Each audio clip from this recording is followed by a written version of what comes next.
Are you really giving this food to the homeless person that you're videotaping? Are you really doing that out of honesty of your heart? No, you're doing it for fucking clickbait. So it's bullshit. It's not really coming from your fucking heart. She kind of looks up at me and she smiles. And I'm just a very small interaction. I'm like, hi, how are you? She's just like, good, how are you? I'm like, I'm good. I love your smile. And her smile just lit up even more. She was like, oh, thank you so much. Have a good one. Yeah. But like a small little moment like that, you have no idea how it could affect that person's life in such a positive way.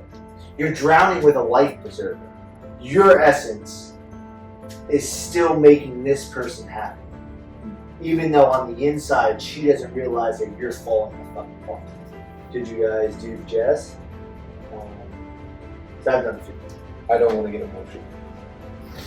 But I think this was the start of my, I think this is the start of,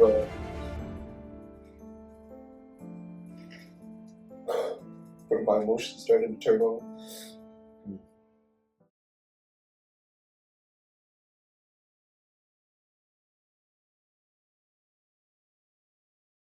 Welcome back to episode 3 of the Prodigal Sons. I just want to forewarn you guys, I do have booty shorts on today. I just pretty much worked out. So eyes up here. Make that very clear. But yeah, last episode we shot pretty much, we told you guys the footage kind of got, what happened again? Storage. Yeah, My storage. phone doesn't have enough storage inside of it, so, you know. That happened. Yeah, shit happens. But yeah, today, we don't even have anything planned. We're actually just going to hop straight into conversation. We're going to see where it goes, but I know it's going to go deep because I actually was telling you that I want to go deep today. Mm-hmm. Because I feel like there's a lot that I feel like I need to get off my chest. Mm-hmm. And that's part of healing. You have to talk about things. You have to reflect on certain things in order to get to the place where you want to be. Funny enough, this actually leads me into it, I guess. Mm-hmm. I saw this video, and it was of this guy pretty much talking about healing. And he had this glass, and the glass was dirty. And he was pouring water into it. And while he was pouring water into it, he was explaining this is the process of healing. It's not going to take a day. It's not going to take 2 days. But as he was pouring the cup, you're kind of just waiting like, okay, when is it going to be clear again? And eventually it does clear up. The water becomes clear. But it's a process. And that's us in life. So I wanted to see your thoughts on that. Because healing is, again, it's a long process, and we can all find ourselves being very impatient. There's times where you don't want to go back into that dark place. There's times where you don't want to have to deal with those emotions again because it's so draining. So how do we find ourselves being more comfortable going through that healing process? First, you don't put time on healing. Time is a construct that puts us in this box of limitations when we're trying to heal. Because we've been trained in society where I'm now graduating high school, I'm supposed to go to college. Why? I'm now 25, 26 years old, I'm supposed to be getting married. I'm 28, I'm supposed to be having a child. Why? That's putting time frames into our life, thinking that when we hit this stage, this is where we're supposed to be. Apply that same thought processing to healing, but remove the time. You don't have to have time with healing. It's when we allow ourselves to progress through these situations that we're going through, and we acknowledge that these wounds, and there's many wounds inside of us all, that just by allowing ourselves to go into them, we're healing. And when this progression takes place, in the beginning, it's gonna feel like your wheels are turning in mud.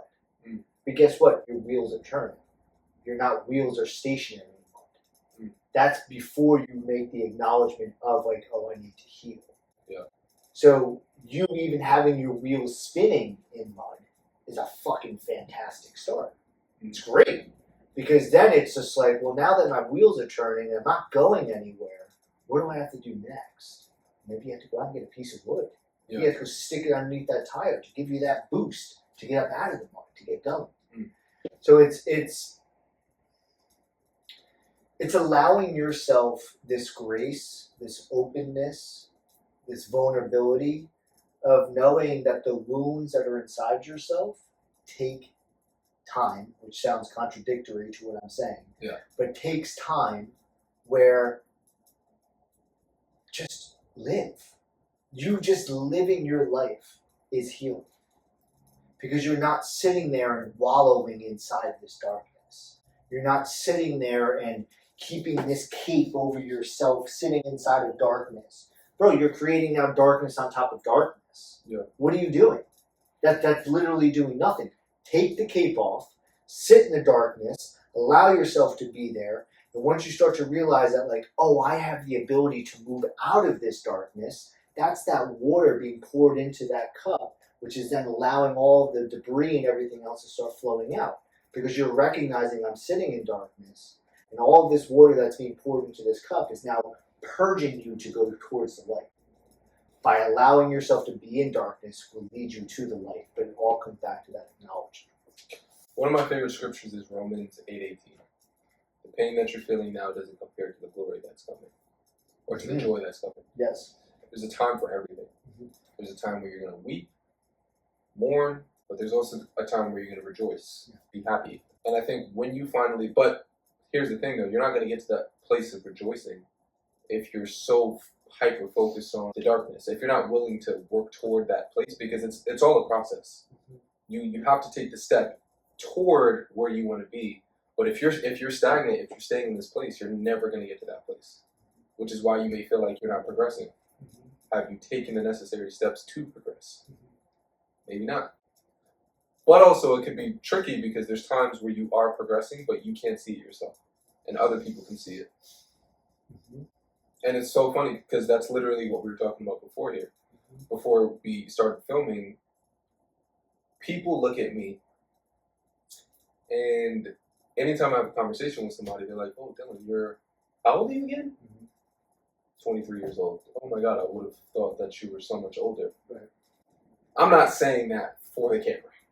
I don't even like saying it because it's still something that I know what you're saying. it's just, I don't really like receiving compliments. But it's still like, okay, I appreciate it. Like, what makes you feel that way? But it's because when I'm looking in the mirror, I can't really see those things. I'm just being who I am. I just speak. I speak regularly. We're having a regular conversation. I'm being myself. I'm not putting on a front. So it's harder to see it from my lens than it is from somebody else's.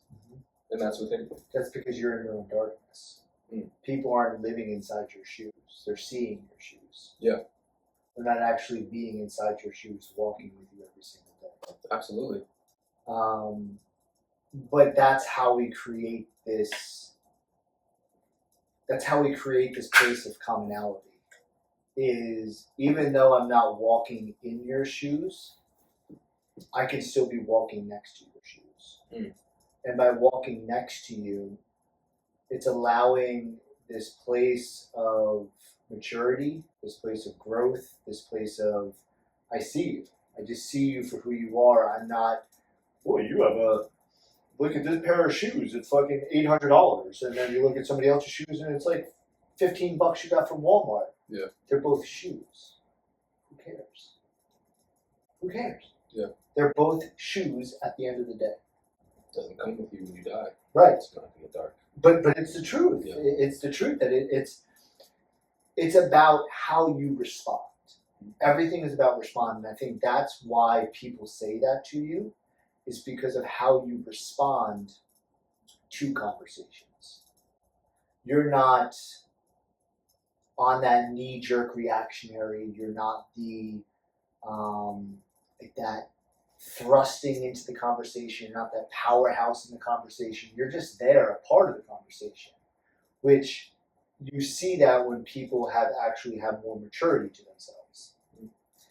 Where we probably know adults that are in their 60s, 70s, 80s, 50s, 40s, 20s that it doesn't matter what age you are. This age and time is the same thing to me. It's a construct that should just be eliminated. But when we're looking in this third dimensional reality, like age is a thing. So there's people that we know that are various ages that are immature. Yeah.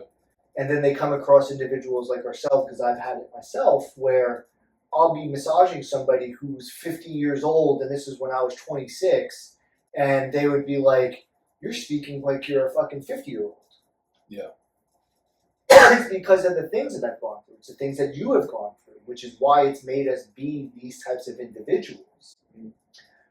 But it's also, and I feel the same thing that you do. It's just like, don't say that. Like, Yeah. you don't know who I am. Like, that's not how I feel on the inside about myself. But we should be taking it as gratitude, because that's how God made us.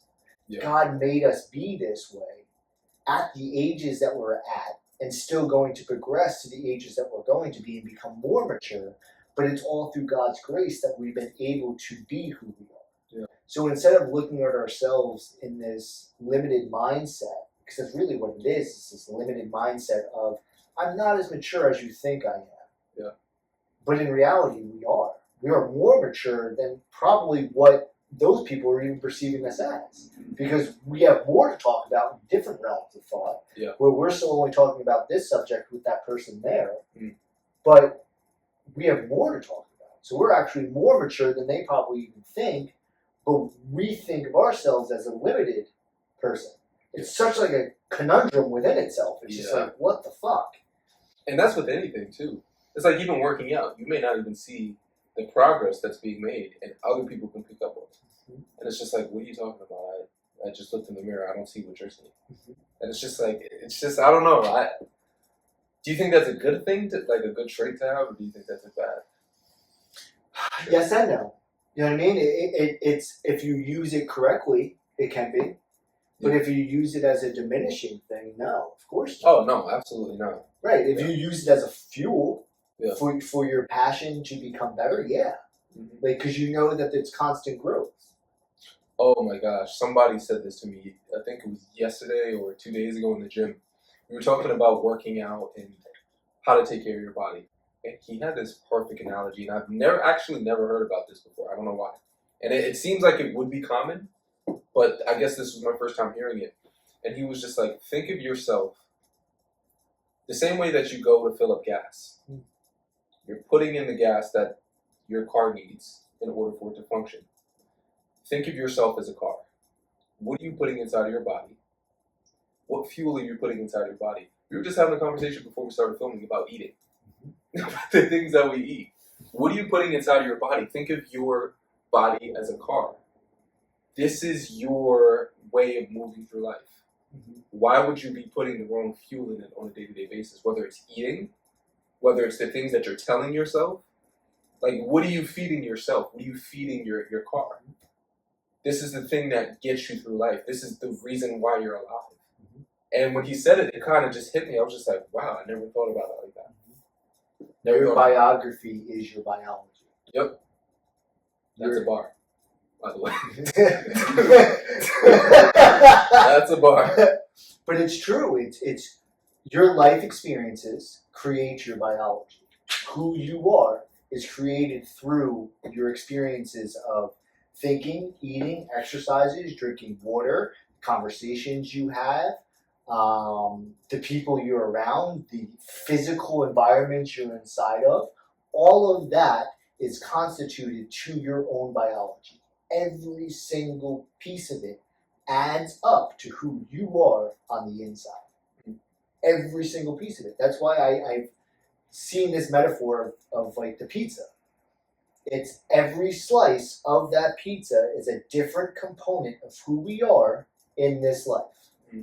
And throughout life, there's going to be times that, and throughout life and then to a day-to-day basis, as you start to understand what this slice is for you, what this slice is for you, what this slice, each slice, all these 8 slices is different from person to person, but it's still the same pizza. Yes. Yeah.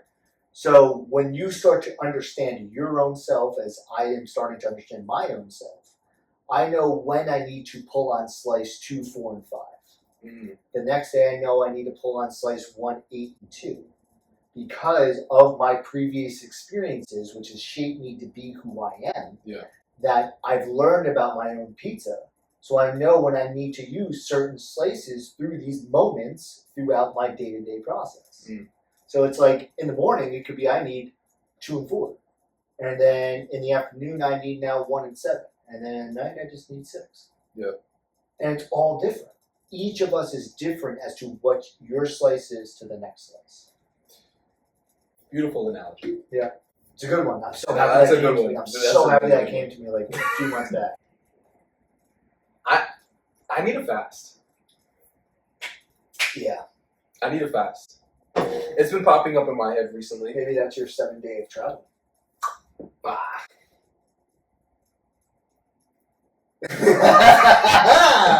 Huzzah! Oh man, maybe. Or when school ends. When does school end? Oh yeah, that's what I was thinking though. It ends the 20th, next Thursday. I mean, that could be your time to fast. Yeah, What are you doing? Just working at the gym? You know what I mean? Pretty much. That needs to be, but I need a fast. It's been popping up in my head recently. Mm-hmm. But I think I've hit this plateau with healing.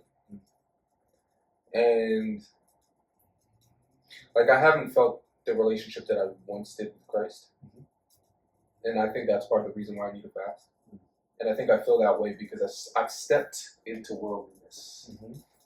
To me, it's we all do it. Yeah, we all do it. You know what I mean? It's a natural thing that's here. Yeah. So once again, if somebody gets uncomfortable towards something, that's them being uncomfortable. Yeah. You shouldn't feel uncomfortable. But isn't that so funny when you step into worldliness? Whatever you define as worldliness, when you step back into it, isn't it so funny how you feel so distant from God? Yeah, that's why I don't try going into Yeah. it. That's why I step away from it as much as I can. It's just like why even bother? Which is why we're called the prodigal sons, right? It's just we're gonna step away at some point. We're human. But it's like as soon as you make that step, it's just like, oh, whoa. You feel it. You feel it. The anxiety comes back. The fear comes back. Those things I've been feeling, which is why I know I need a fast. And which is why I know I've been very separated from God. Although I still pray, but you don't feel that connection. And even with emotion, like I haven't genuinely felt that emotion, or I haven't been as sensitive to emotion lately. Yeah. There was a point where I was sensitive to everything. Do you feel like you're numb to it? Like it's just kind of like numbed out and you're not with it? I feel like I'm handling it the way that I would maybe a year ago. Okay. I'm ignoring it. And that could be the lesson within itself. That could be the lesson. But it feels so much stronger now, like that anxiety feels so much stronger because it almost feels like God is communicating to me through that. It's like... Which he was before too. Yes, he was. But my eyes weren't opened. And now they are. And now they are. And now that they are opened, I kind of feel like it's Christ calling me. And sometimes God will use that fear or that anxiety to push you back toward him. And that's what I feel like's been going on lately. But it's also kind of like, and this is where the devil comes in because it's like, how do I come back? Thankfully, God created us in such a very beautiful way that we have the ability to reflect. That it's a tool. Us being able to reflect is a tool. There's many people that don't know how to reflect. Yeah. They don't know how to process. They've never been taught it. They've never been brought into it. They don't know how to do any of those things. So even that, like, just goes back to the beginning too, where it's just like how you feel like this admiration that people have, where it's just like you're older than what you are. It's the same thing. You being able to reflect is a skill that many people don't have, nor even want to entertain it. Yeah. Because of fear, of anxiety, of going back into those sensations that was once there. But that's why God wants us to do that. God wants us to go back into it to now be conscious. You were unconscious to when that was taking place just a year ago. Now, you're conscious of what was taking place a year ago. You're going back into those emotions, back in those feelings consciously. So you're already excelling ahead to where you were a year ago, but you're returning back to those same feelings to cleanse them, to purify them, to baptize them, to then go forward. I want to get deep for a second. Yeah, for sure. Is there anything, because I'll touch on this as well, is there anything that you feel like you're still working through that just really brings that emotion out of you on a day-to-day basis? Is there something that you're still healing from? Trauma, whatever it is. Something that is very sensitive to your soul at the moment. My family, for sure. In what way? We're communicators, right? You and I are very good communicators. And I would love to be able to communicate to my parents in specific about really anything that goes through my mind. But the topics that go through my mind, really any type of topic that goes through my mind, will cause some type of agitation towards my parents. And this is something that we were talking about before, and it's just like, I just don't, like, it upsets me that I can't have these conversations. And I think that's where I get irritable about it. Just like, guys, I want to talk to you about so many things. Yeah. I just want to talk to you about so many things, but I can't, because if I do, anger incites, or some type of irritation in them incites. Yeah. So I've had to really be able to step back that much more and realize that that's my lesson.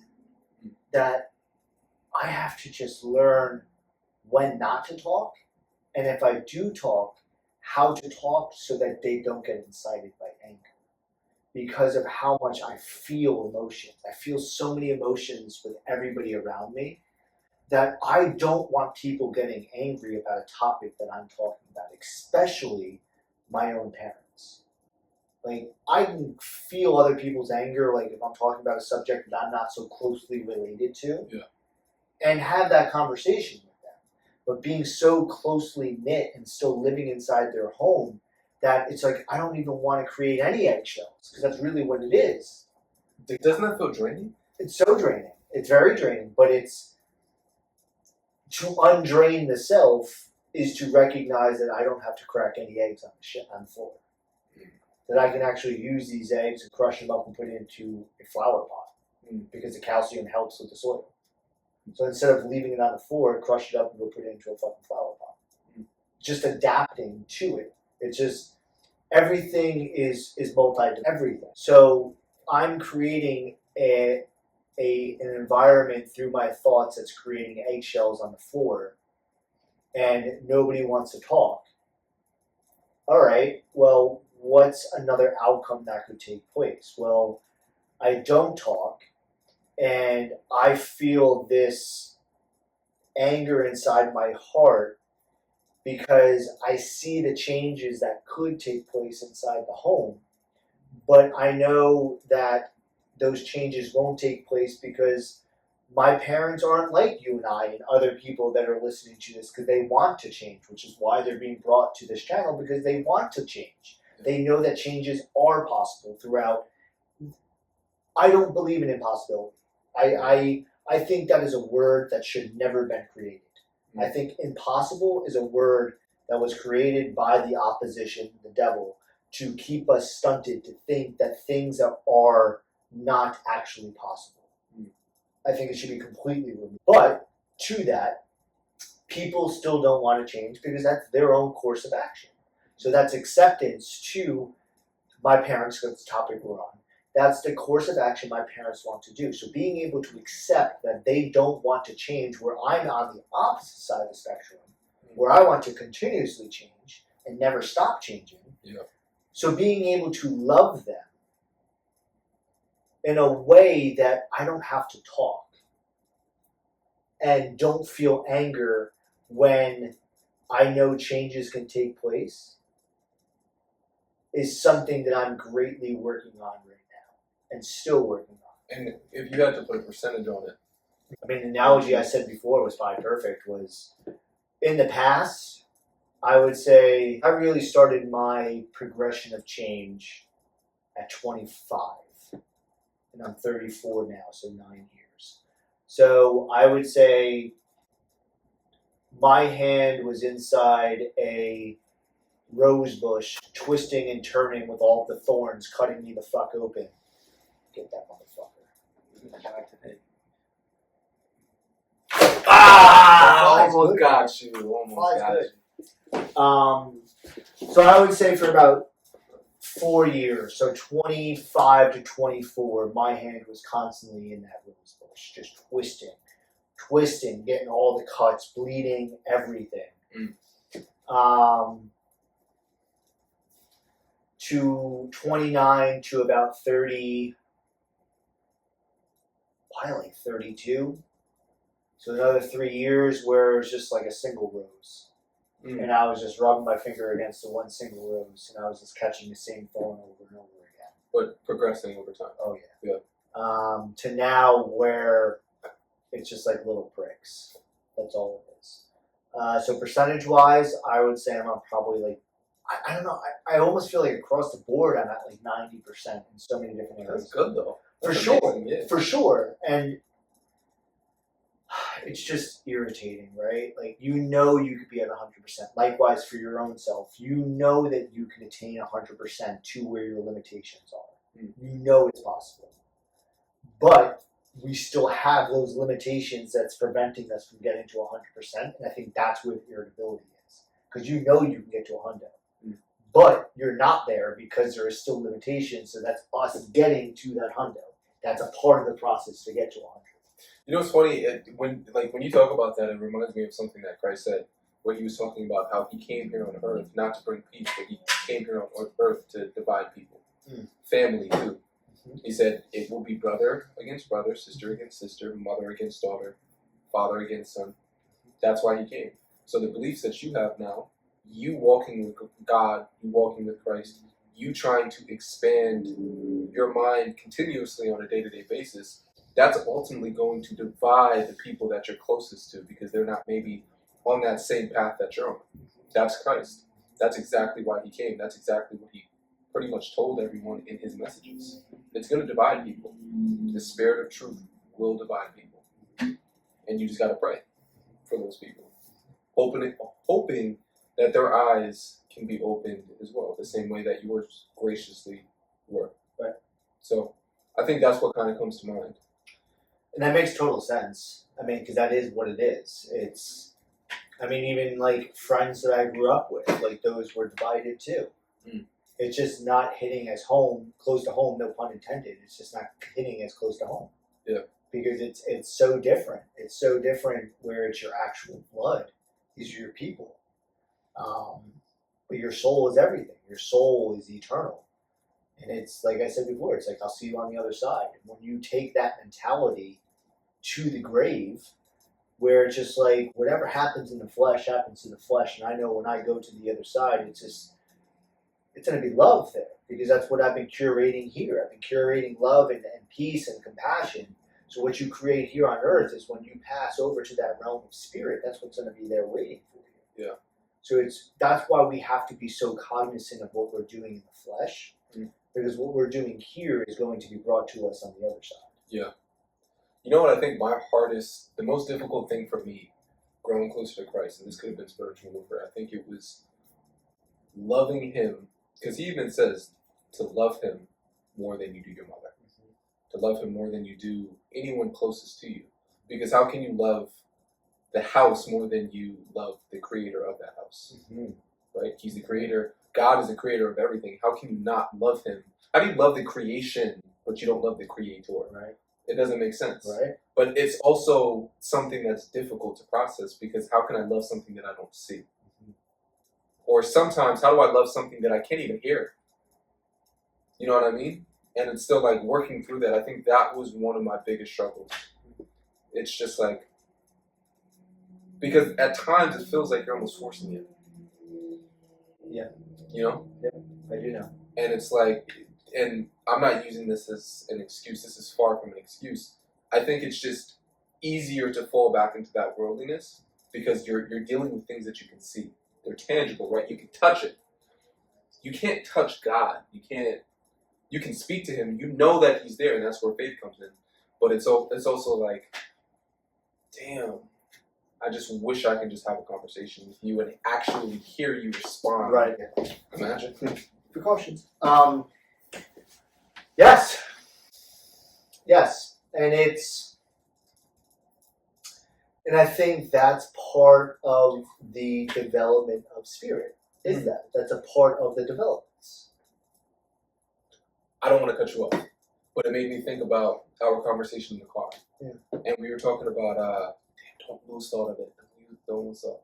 We were talking about, damn it, I think I lost it. Sheesh, I think I lost it. But it just brings me back to division. Yeah. How Christ brings division in the households. Because you love him so much that you're not willing to stray away from him. You're not willing to change your belief system based off of the trends of the world or how other people think or feel about a certain situation. You're steadfast in your faith. You know this to be true without doubt. So you're not going to waver. You're not going to move. You're steadfast in everything that you do. Is this what you're talking about, like the pendulums? I believe so. I believe so, yeah. There is a book, book and also a channel. I can't think of it.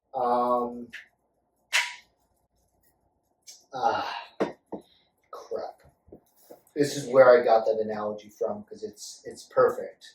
But it is from another series I've listened to on YouTube, and it perfectly explains like everything. So in the worldly things, there's pendulums. So doing different diets, from vegan to vegetarian to keto to doing a certain type of exercise, of powerlifting to functional lifting to playing just sports to marathon running to think of other various things where there are all these pendulums going throughout society, just going back and forth. And if you don't know your full self, those pendulums will take you on that fucking ride. Oh, yeah. Until you realize, like, wait, this isn't how I believe. This isn't my actual belief system. So then you jump off that pendulum. Then you might go a little further, and then another pendulum takes you, and then you're on that. But as you get off of these pendulums and you start to find more of your own identity to who you are, you're creating your own pendulum that's going this way. Yeah. So as your pendulum's going this way, whoever falls into that path, whatever falls into your pendulum path, you then have that ultimate decision of, do I want you to be on my pendulum swing with me or not? Yeah. Be gone. Because it's you. You're in control. If you're doing good, that's all God wants. On your pendulum swing, if you're doing nothing but good things, what's to worry about? You don't have to worry about anything. Nope. If you're speaking the truth, the part of your pendulum swing, what do you have to question? Nothing. You're at peace. Yes. You're literally at peace. Yes. So it's you cultivating your pendulum swing, doing good, nothing but love, giving to as many people as you can, but also giving to yourself in that same retrospective, saying, no, I don't want that. No, I don't want that. Yes, I want that part of my pendulum. No, I don't want that. You cultivating your pendulum swing is your identity to who you are truly on the inside and who your soul. Yeah. And it's hard, man. Like, think about how many things. Oop, I need to get an iPhone 15. Did you get it? I almost got it. Damn. This guy's a survivor, Yeah, man. he's good. He has a purpose, clearly. He's a part of the particle. Yeah. Um. Gotta get him a mic.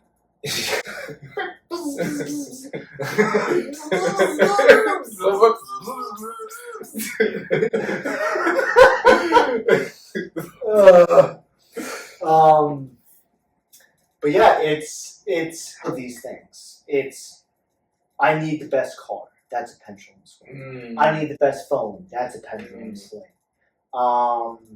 I need the best clothing line. That's a pendulum swing. I need the best pair of whatever it is. The nicest pair of jeans. I need the best microphones to fucking speak into. That's another pendulum.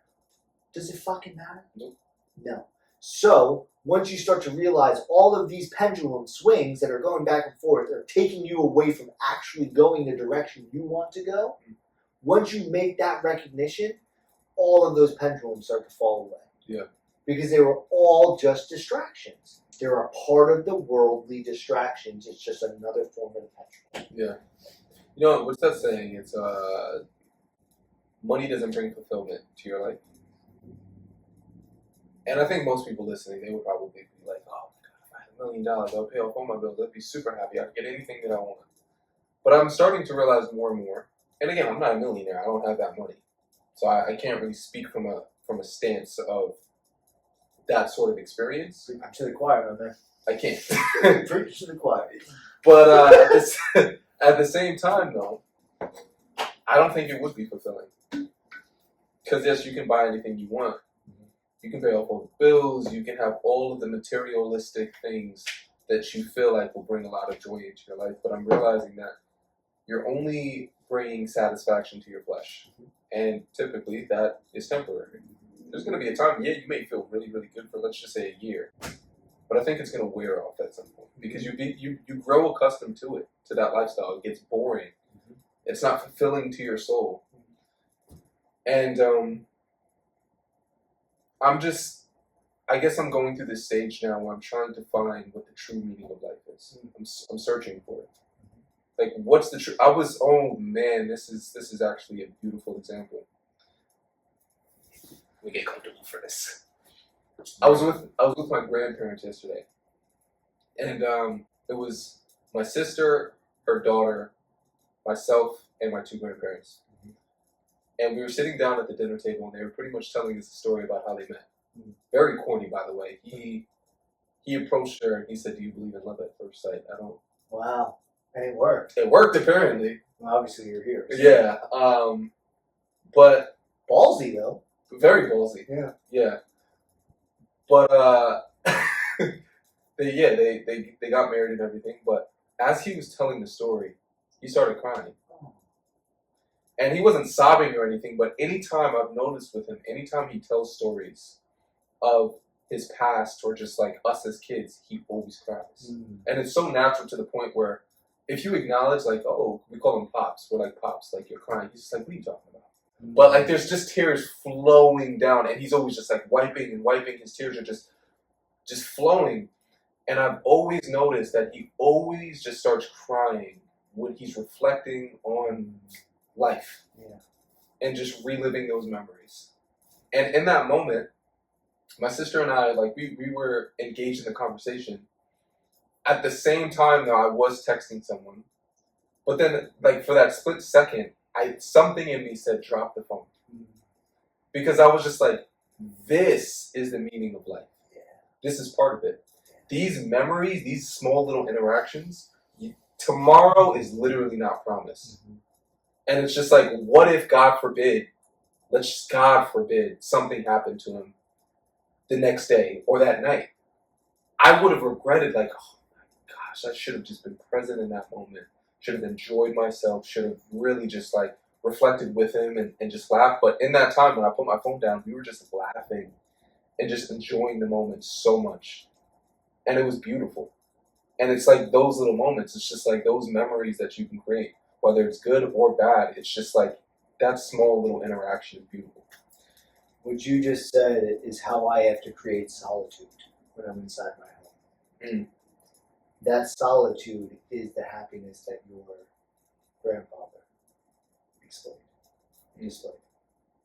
That it doesn't have to be about chatter. It doesn't have to be about like talking about the past. Even sitting in silence with my own parents, that should be that joy that you're speaking of. Yeah. Just they're alive. They're sitting here right next to me. That should be just a happiness within itself. That's what hit me as you said that. And I've thought about that before, but like you're really like hammering it home with the way you just said that. But yeah, it sounds like your grandfather is such a... He's super sensitive. Yeah, I couldn't think of the right way. I was going to say emotional, but like sensitive is more of like spot on to what it is. Yeah. Which makes sense why you would go up to your grandmother and do believe love at first sight. Because he probably felt that whole thing at once. Oh, for sure. Yeah. Yeah. That's intense. That's beautiful. I make fun of him all the time, but it's so beautiful because you gotta see it. Yeah. Like he just always, you ask him about anything in his past, whether it was him meeting my grandmother or just like him even talking about me, And like some of the stupid things I used to do as a kid, like he just always gets emotional. Mm. He'll laugh, but he'll just cry uncontrollably. Again, not sobbing, but all of these gentle tears just flowing down. Sensitive tears. And it's so beautiful because it's just like he really loves his life.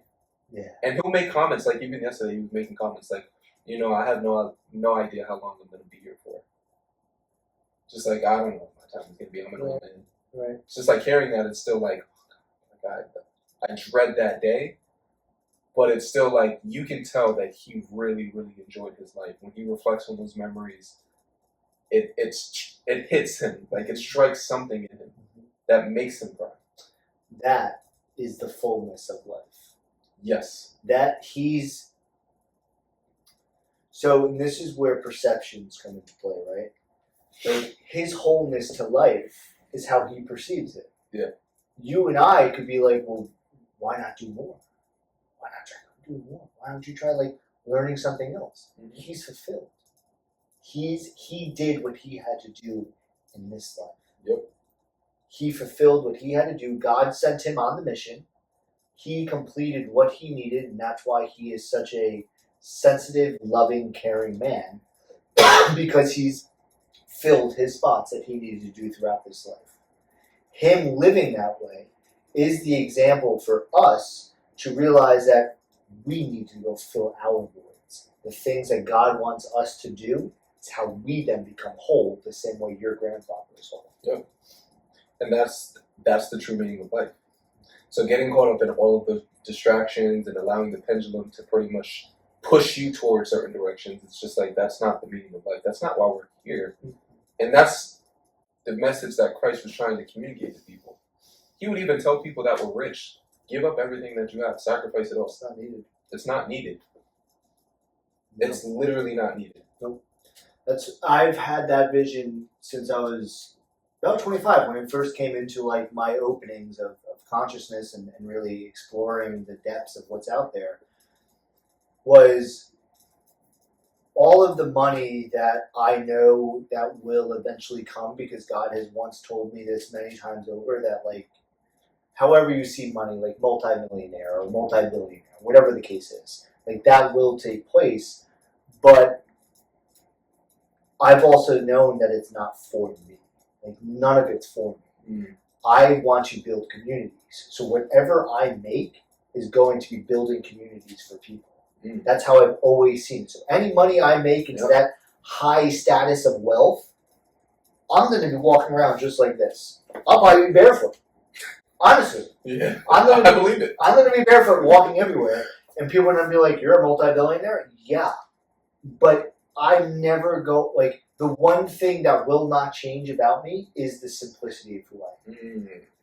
The simplicity of who I am will never change no matter how much money I have, because I understand that simplicity is everything. Mm. When you are simple, everything fulfills you. Yes. When you're simple, you find gratitude in everything. Mm. So when I have all of this money, the simplest thing I'm going to have is being able to walk outside barefoot, shirt off, and build a fucking house for somebody to live inside of with my own 2 fucking hands. Might have a construction company that helps me build it. I'll pay them to help them, but I plan on being a part of that building process to build these fucking things. And that's beautiful. That's the way it should be. Like, that's how it should be. I want people to be creators, because God created us to be God created us to be creators. The way the world has been has stunted our creations. Mm-hmm. I want to provide an environment for people to be the creative spirits that they're supposed to be. Yeah. So if I can make all this money to create a place where people can come live and fulfill their creations that they want inside themselves, that's my fulfillment of life. That's my fulfillment. Yeah. And I don't want any money from anybody. Mm-hmm. I don't want a dime from any single person to live on this land. I want you to live free, the way it's supposed to be. I put myself out there for you to live free. That's how I see it. And that's the purpose of this podcast. Mm-hmm. diving into the darkness, diving into the fire, because you then gain that wisdom to then share to other people. And that's with anything in life, even with the money. Yep. I've thought about this countless times. I want to be in a position, and I've always envisioned it because I know God has poured this vision down to me countless times, where I'm in a position, hopefully, where I can give back to people. Don't see, even putting hopefully in there is a limitation. You know you're going to. You're right. You know you're going to. It's the same thing as I know. I know it's going to happen. The reason why I say hopefully, I think, is because I'm still making that distinction between like valuing and serving money, and not valuing it, and just knowing that I'm gonna have it. It's adjustments. It's adjustments. It's the same thing as a diet. Yeah. It's the same thing. You have to adjust your diet to what you want to complete. Yeah. It's the same thing as adjusting your perception to what money is, adjusting it to know what you want it to become. Yep. But doesn't it go back to like the conversation that we were just having about loving God more than the creation itself? Because when you love God more than the creation, you now fall into this place of gratitude, where you're still appreciating and you're showing so much love to the creation, but you can't really do that if you don't show love to the Creator, right? And that's where the pureness and the genuineness kind of comes in, or comes from. Because if you're forcing it, and I know we've spoken about this before, if you're forcing certain things, like even those small interactions that you have on a day-to-day basis with people. I was walking home today, and I saw this woman, oh my gosh. I saw this woman, and she was sitting down right outside of, you know what Golden Crust is? It's a Jamaican spot. Yes. She was sitting outside of Golden Crust. I Okay, believe right. she works there. Okay. And walking by her, she kind of looks up at me and she smiles. And I'm just a very small interaction. I'm like, hi, how are you? She's just like, good, how are you? And I'm like, I'm good. I love your smile. And her smile just lit up even more. She was like, oh my God, thank you so much. Have a good one. Yeah. But like a small little moment like that, you have no idea how it could affect that person's life in such a positive way. And it's those small interactions. It's just like, that's the part of life. And imagine if you can do it on a bigger scale, where now money's involved. People that are struggling with paying off debt, people that are struggling with what they're going to eat in that day, you are now placed in a position where you're able to provide to that person and change that person's life. I've had this thing inside me for years where I want to go on just hikes all the time, but have like 25,000 in my backpack, right? At all times. So just on hikes, you meet some of the most random people, right? I don't know, some of them, 10,000. Going on a hike. Whatever. So you're on this hike and it's in your backpack, right? Oh, and you just meet random people and you get into stories with people. You talk with them, and if one person sparks something in me, I'm just going to hand them the backpack and just continue on. And just give them the money and just go. But it could take 14 hikes until I find that right person that I know that I'm supposed to give this money to. It's not just going to be the first person I see, here's the money. Yeah. No, I want to have a conversation with you. I want to talk with you. What has your life been like? What have you been feeling like? You tell me this stuff and I resonate with it and I really get deep with you, I'll just give you this backpack and walk off and continue my hike and see you later. Well, yeah. I'll never see you again. There you go. Change that person's life. Would you tell them that the money's in the bag, or would you just give them the bag and be like, I just want you to have it? Depends on the situation. Okay. Depends on the situation. Yeah. Depends on the situation. Or leave the backpack on the hike. And if somebody finds it, somebody finds it. And leave like a note inside of it. I don't know, something like that. It's things like that. And it's not even like, you see all these influencers doing this shit, right? Ooh, what are they really doing it for? The fucking followers, the likes, all that stuff. Like, that's exactly what they're doing it for. So, are you really giving this food to the homeless person that you're videotaping? Are you really doing that out of honesty of your heart? No, you're doing it for fucking clickbait. So it's bullshit. It's not really coming from your fucking heart. I won't videotape a fucking thing doing that stuff. Because it's not real. If you're doing something on tape and you're recording it, is it real? When you're trying to give it to somebody. No, because I agree with you. But what if that person is doing it to sheer positivity that people are normally accustomed to seeing on social media. I agree, but what's the hidden agenda? That's where, like, I see things as, we've been saying this saying where, well, whatever happens behind closed doors happens behind closed doors. Nope, not anymore. Yeah. Because there's so many wicked shit that happens behind closed doors now. So there is no more closed doors. Mm-hmm. Every door deserves to be open. Absolutely. You deserve to be open and honest and authentic every single day of your life with no closed doors. Mm. Every door should be wide open. Because if every door is wide open, guess who's standing behind that door? Christ is behind every single fucking door. Oh, yeah. So if you have nothing to worry about, be open. Yeah.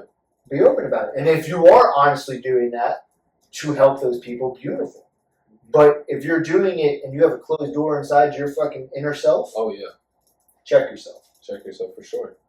Because then you're not really doing it out of honesty. You're not doing it out of authenticity. Yep. You're seeking, what's the word I'm looking for? Validation. A validation from others. Mm-hmm. And who's the only one you'd be seeking validation from? Should be God. Correct. That's all that matters. But that's why it also says it in Christ, his message. He says, don't do things to just be seen by others. Mm-hmm. Don't do it for personal glory. Correct. No. And what are most of those people doing on social media? For personal glory. But again, that's also a good observation because you're showcasing the good side to you. You're not showing the bad side. What's your skeleton side? Are you being fully authentic and transparent? And I want that to be a very clear message, especially within our podcast, because I want to showcase both sides. I'm not even going to define what I consider good. That's up to you. Right. Whatever you consider good, whatever you take from it, good. Perfect. But I also want to showcase the bad. And that's with being vulnerable, honest, and fully authentic. Mm-hmm. I want people to see me for who I truly am. I don't want you to place me on a pedestal the same way that we were talking about a couple podcasts ago. I don't want you to place me on a pedestal because no one is perfect. We're all far from it. No. All far from it. Mm-hmm. So I just want to be transparent. I want to show you who I truly am. Mm-hmm. And I think that is also another way of healing, right? People, especially in this day and age, thirst for authenticity. Because we're living in a era where everything is just fake. Everything is fake. You go on social media, the way that people post and smile, but inside they're really depressed. The whole thing is scripted. Scripted. Do you see? Oh my God. Oh, I pick up I on can it talk right about away. this forever, yeah. You post on social media, oh, I'm out having a great old time. As soon as you put your phone down, you're probably stuck in the corner at the club, not talking to anyone, not doing anything, not dancing. Nope, but you got your video. Mm-hmm. You have people thinking that you're having an amazing time, but you're not. Right. You're probably depressed inside. And I think that's why I think people are going to see this podcast differently is because I play bullshit. Yeah. Because it doesn't get you anywhere. It gets you nowhere. It's just, and it goes back to what you were just saying. Is that really fulfilling your life? By acting that way, by doing those things? No. That's creating more emptiness inside yourself. Yep. You want to be filled. Mm. I don't want to do something. It's almost like, wow, that's exactly what it is. It's just a massive dopamine dump. Yes. And it's the same thing as scrolling, right? Like, and that's a part of what this whole social media experiment has been, was if and the eyes are training yourself to get that dopamine dump. So every time you scroll, you're getting a dopamine dump. Mm. And it's the same thing when these influencers do something on the camera to create something for that initial dopamine dump. Mm. Well, what happens right after? You're withdrawn. You feel terrible about yourself. You don't feel good about yourself. Mm. But the next time you do that dopamine dump, you feel fucking great. Yep. You get that exertion, that feeling inside yourself. But what happens after? Yeah. I don't want to go down. I want to stay balanced the entire time. Mm-hmm. I want to be consistent and just living this way of whatever happens on these roller coasters, I know I'm being myself throughout this entire thing. Mm. I'm not drifting away straight down, straight up, blah, blah, blah. It's like, no, I'm just taking it as it comes. Yeah. I'm not. Because at that point, you don't even have any skeletons in your closet. You're so open and you're so comfortable with just showcasing who you actually are that there's nothing to worry about. People know who you are. Mm-hmm. Whether it's good, bad, whatever it is, people form their own perceptions, but you're living in a free way. Yeah. Like, doing all the drugs that I did for so many years. Like, I think back on it and I'm like, holy shit, the destruction that I did to myself. Not just like, because that's also the ramifications of my mood still. Like, why I can't fully have that conversations with my parents is because of the emotional imbalances that were created through all those drugs that I did. Especially the opioids. I mean, more so the opioids than anything, because it just, they block so much of your self, like as a whole, your brain pathways, your digestive system, your blood, everything is so jacked up every time you take those opioids. It's not just like you're numbing yourself. No, you're creating so many distortions within yourself. So like, I think back on it, it's just like I was causing so much damage, not just to me in that moment, but look at the damage that's still being created from it. Like, I'm still not fully whole from those situations that I put myself inside of. So I have to be able to still accept myself for who I was, and to know that weirdly God wanted me to do that. Like, God asked for me to do those things so that I can make a connection to somebody that's on that other side of the camera. It's the accepting part that she said. Yes. Accepting who you were and moving on from it. It's hard to do. Very. Very difficult. Because forgiving people, I think, is easier than forgiving yourself.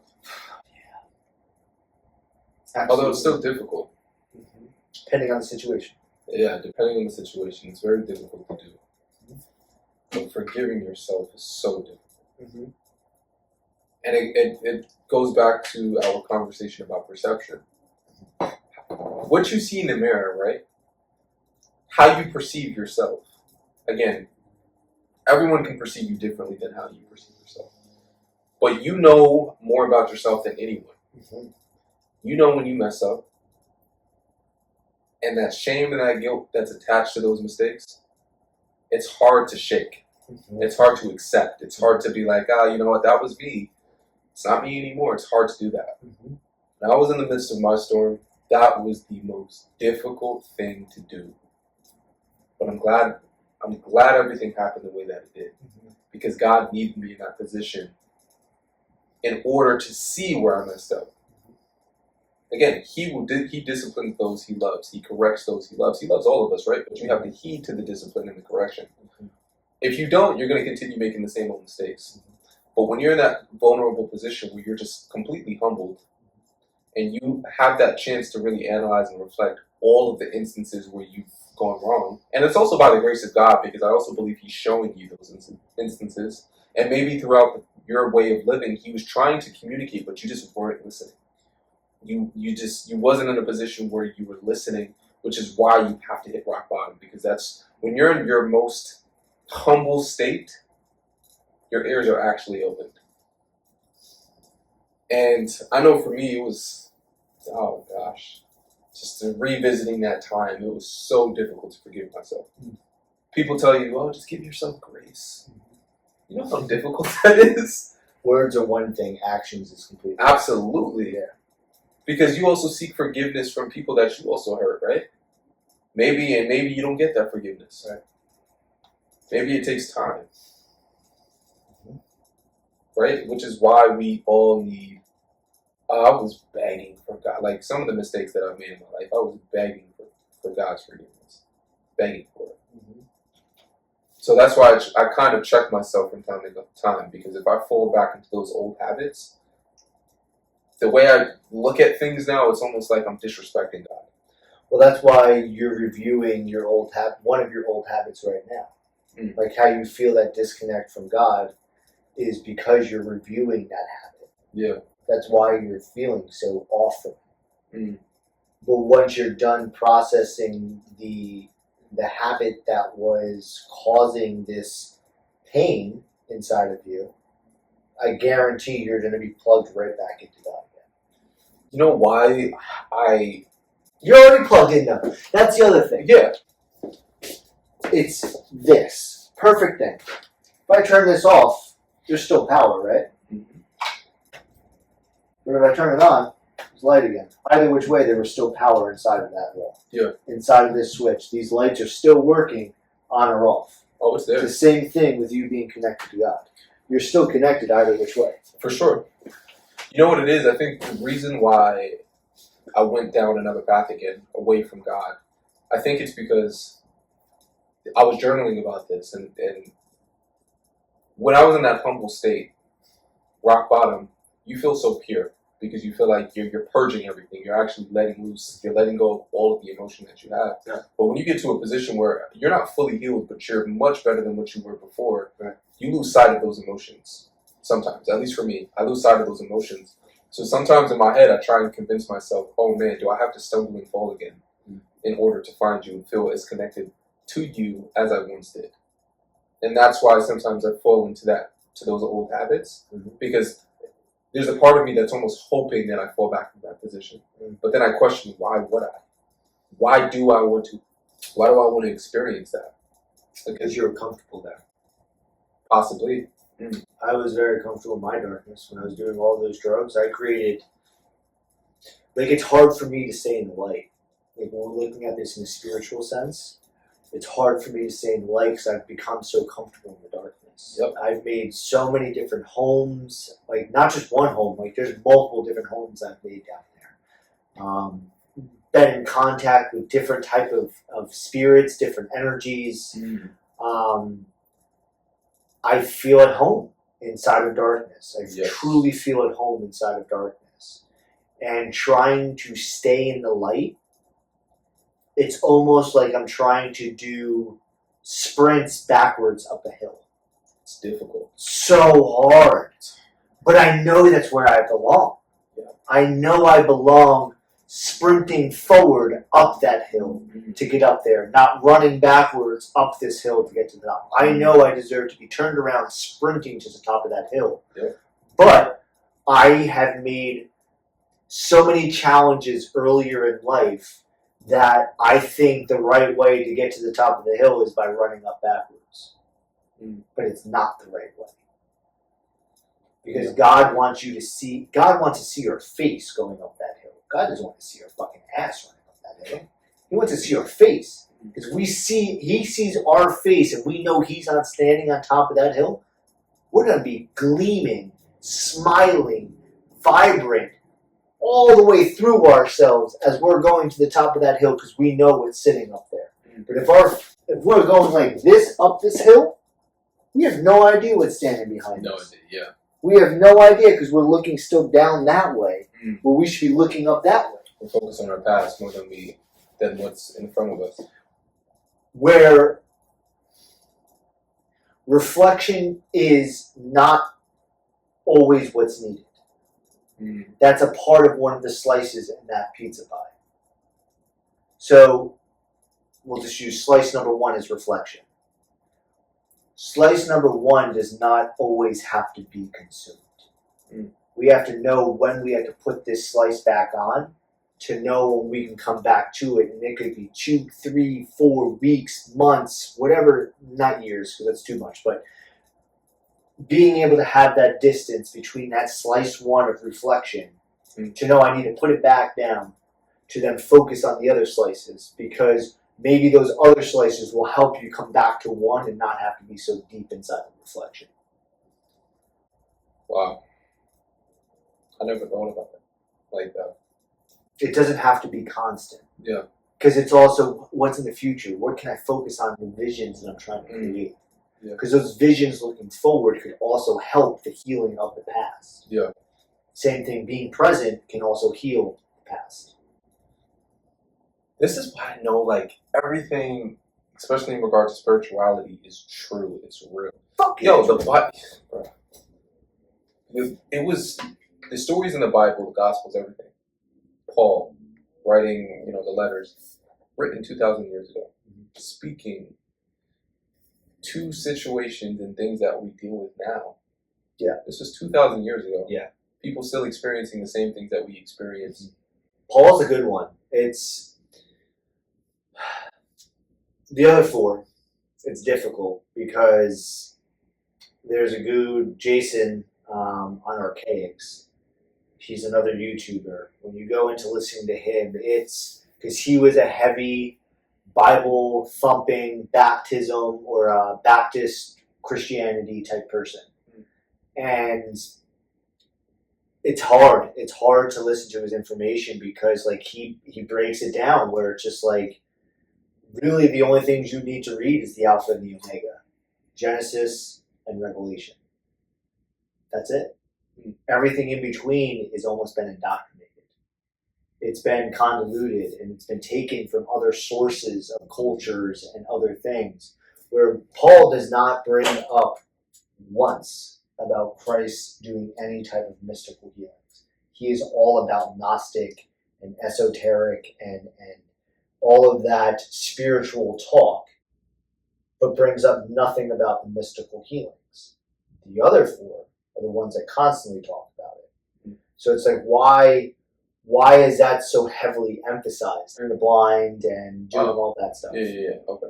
I'm not saying that it is or isn't true. I don't know. But when you look at Paul, he's all about spiritual growth. That's what he's. And how many books are there? Yeah. There's so many books with Paul. Mm-hmm. Like that's all that he's trying to show us is that there's more to what, and it's not just face value. Like that's also the entire Bible. You can't take it face value. The whole thing is based upon. This is where it gets dicey into these words. It was written in a time of Greek literature.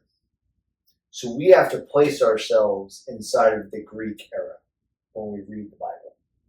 It's not into the Hebrew traditions, into the Jewish traditions. No, we have to look at it from a Greek standpoint. Who were the people that they were looking to? What was their customs like? How were they living? How did they view the world? What was their spirituality to the world, to the heavens, to everything around them? We have to place ourselves from that Greek standpoint because that is where the written word came from, was from that Greek era. Yeah. But that's not to say that we can't apply their teachings to our modern time, because that's what we're supposed to do.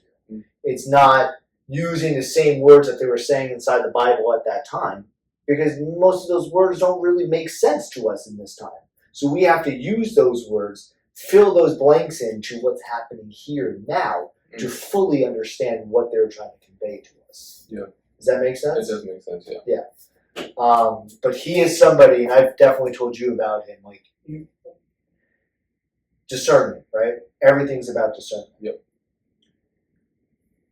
You have to be able to listen to people, no matter who it is. It could be an actor, an actress, an actual person on a podcast, a YouTube, could be a Joe Rogan, could be Neil deGrasse Tyson, whoever it is. You have to be able to listen to them. Close your eyes and feel them. How do they make you feel? Is there some type of knot that's created? Is there some type of like, ooh, this is making me feel weird? If those sensations are coming up, you have to then question, why is this coming up? Because there's a reason. Our soul will direct us to where we're supposed to pendulum. That pendulum, that soul, our soul sitting inside of us, will direct us to where we're supposed to go, what we're supposed to be listening to, who we're supposed to be consuming information from, etc. down the list. If we do not cultivate discernment, we will not be able to get out of the spiritual warfare, period. The end. You have to cultivate discernment. If you're not cultivating it, you're going to be swept away by these pendulums inside of this worldly place. Yeah. Easy. Same thing with whatever that Billy Carson, whatever the hell his name is. He's another one. Like I used to listen to him years ago. used to listen to him, I was like, oh, this man, because I just came out of my consciousness, or came into my consciousness, and he was spewing all this stuff, and it's like, oh yeah, that makes sense, that makes sense, that makes sense.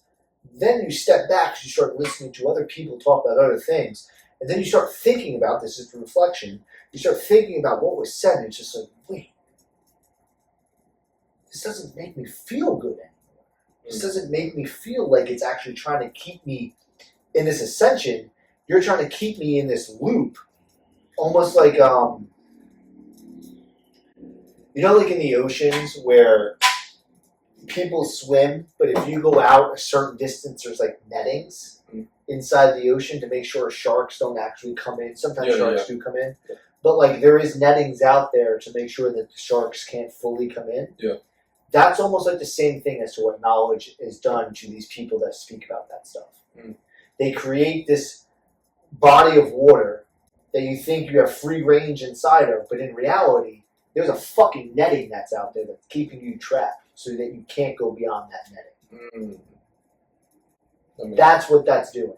Those types of individuals that create that, or creating that netting inside the water, even if it's a 200-foot drop into the water, there's still a netting that's not allowing you to go beyond it. People that allow you to freely think, that have no netting, those are the cats we're supposed to be listening to.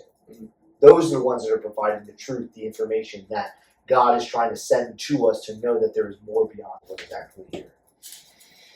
It's hard, right? It's so hard. It is. It's like we want to believe everybody, right? Yep. We want to believe that everybody has our best interest, no matter who it could be. A family member, could be a friend. Like there's a coworker at work where I said it to her a couple weeks ago, where anything in the unseen realms doesn't scare me.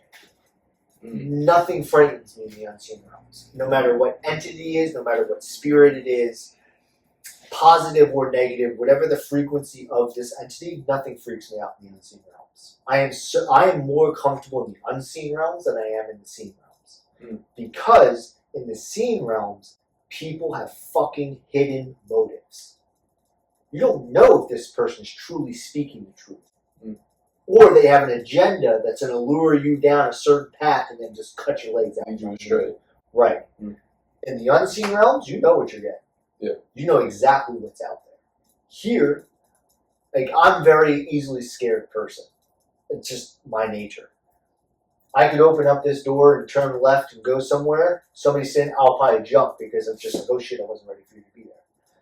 But if in the unseen realm, I have no worries meandering my way through the unseen realms and being completely fine. And she's like, why are you so scared of like the physical, where you're not scared of the non-physical? Yeah. And I didn't have an answer to it. And then as I was driving home that night, which is what we're talking about now, that's what dawned on me. Is that I don't know if this person's being trustworthy or not. I don't know if this person's giving me their honest self because of skeletons that are behind closed doors. I don't know if this person's being truthful. So I have to have this. I'm a person that I want to trust and believe every single person because that's how I am. Yeah. I'm going to give you my full truth of who I am. So I would think in respect, that's what you're going to give to me. But unfortunately, that's not the case. No.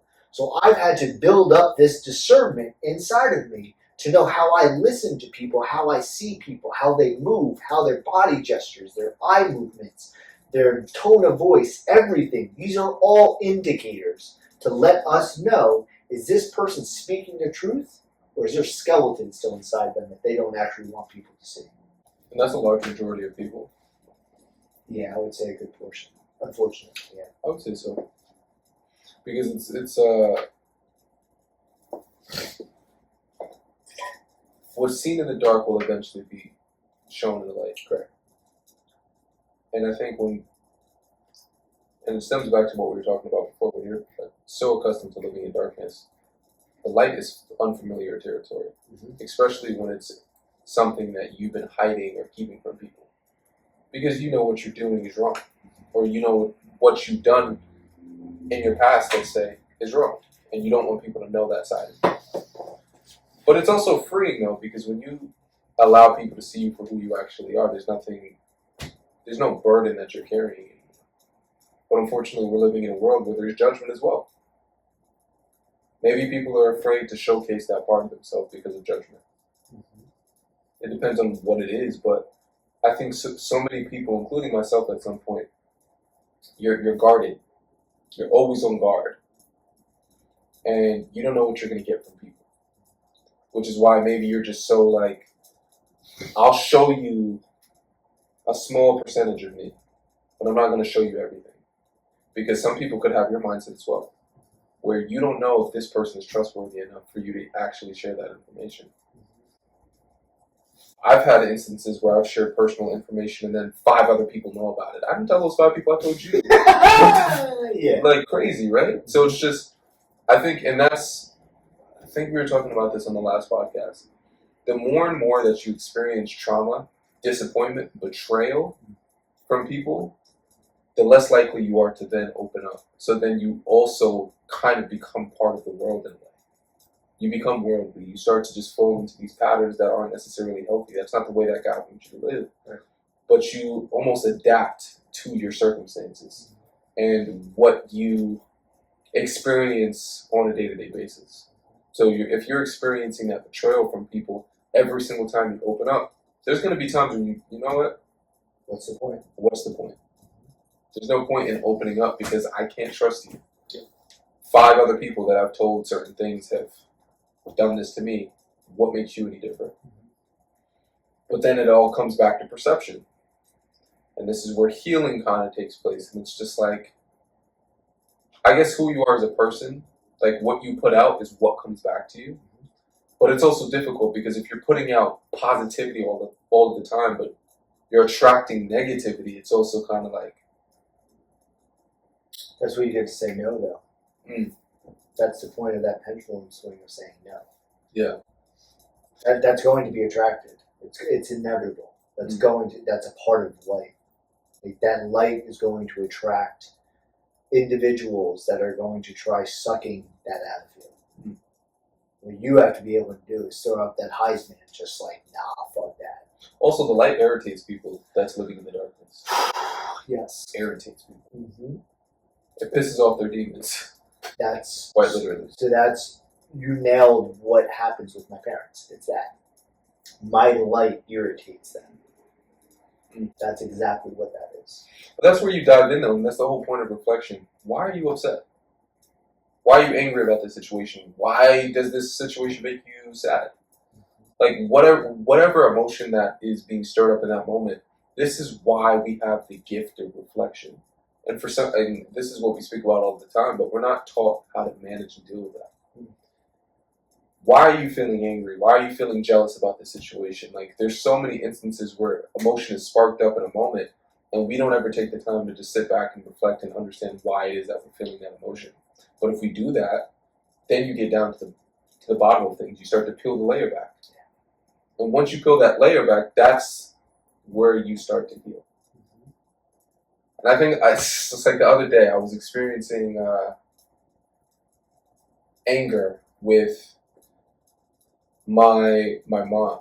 I was experiencing a lot of anger.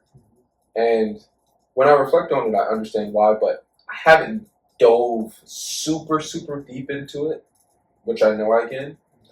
I know the outer layer of why I'm feeling that way, but I haven't gone super, super deep. But I know if I go super, super deep, that is where I pretty much just like to be my jump start to healing even more so. Sure. Than where I'm currently at now. Sure. For sure.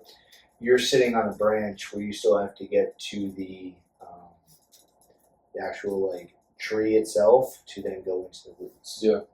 Actually, I don't even think you're sitting on the branch. I think you're like holding onto the tree and like climbing your way down to know that you have to go into that root system of the tree. Yeah. Think about, this is a perfect example, I feel like. You meet a woman, and you're a gentleman. A lot of women will find you attractive. Now, imagine you meet a broken woman. You find her very attractive, you want to take her out, cool. But she's very guarded from the start. Because she's looking at you, she finds you attractive. Those are the ones I'm always attracted to. You're a healer, though, which makes sense. But she finds you attractive. You're a gentleman. You're very respectful.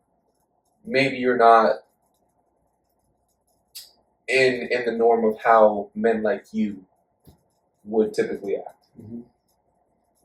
Immediately, she's on guard because she's been broken so many times before by those men like you. And it's like, that's why you have those cases of women who are attracted to toxic men or have countless experience of dating toxic men, and then when they finally meet that guy that's healthy, they run away from it. They don't really know how to deal with it. They go back to what they're accustomed to. Mm-hmm. So it's like, which is so, it almost seems like an oxymoron. Well, what I just saw was they're so used to rubbing their hand across sandpaper that when they actually touch fur, they don't know what to do. They have no idea. Yeah, they think it's supposed to be sandpaper that they're touching. Yep, and it's not just women, it's men as well. For sure. It's just,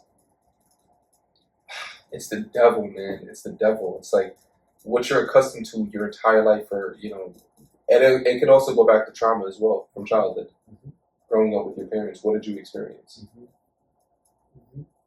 That's why financial is so hard to overcome within myself, because of the arguments that took place inside of my household growing up. There was always arguments over finances, always. So that stigma towards money, which I'm now this year, literally end of last year into this year, I'm starting to understand the concept of money. Like, I'm understanding what finances are and how to use it in a constructive way. Where because of my past and growing up, I saw finances as abuse. So I would not care about it. Because like, oh, well, if I care about it, guess what's going to happen? There's going to be some type of uproar, argument, or something like that because of just what my lifestyle was growing up. So now I've had to rework it to see finances in a different way and understand how finances are actually supposed to be seen. Yeah. That goes into love too, right? Like a child growing up, male or female, growing up inside of a household where they see destructive love. And especially when you're at that age from birth, even before birth, because it can happen inside the womb of the mother. Absolutely. That's where you go into like the cranial sacral work, which is the other work that I love doing with massages. Is that there's which I do plan on learning at some point, that you can go back to when that person was a single cell inside the mother's womb. So you can travel all the way back to get to that master cell. We all have a master cell. So you have the ability to get back to that master cell, to reprogram that master cell to help it go forward. That's a whole other topic of discussion. But yeah, so it's we all have, like, we're in this absorption mode from master cell until like really like 8 or 9 years old. We're in this absorption state of our environment, everything we're taking in. So in that time frame, if you're seeing love in a way of destruction, abuse, pain, anger, upsetness, whatever, lower vibrational forms.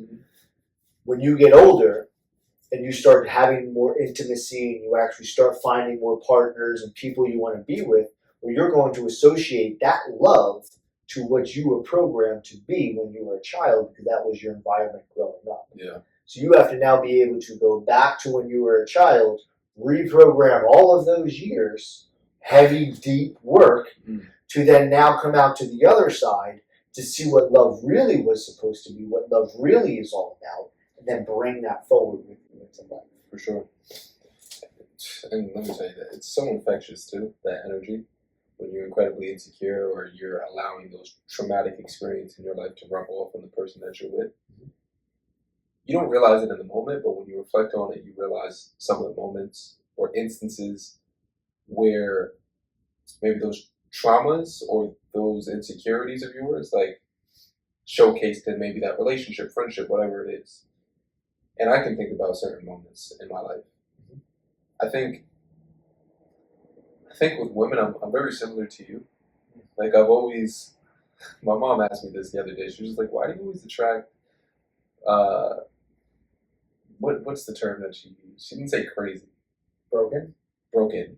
She was just like, why do you always attract broken women? I Actually, I do know. You want to help them. Yes, you want to help them. You want to. It's so funny. You want to help them more than you want to help yourself. This might be hot, but do you think it's because your mom was broken? Oh, absolutely. So you see your mother as broken, so the one that you want to be with is also broken. Yeah.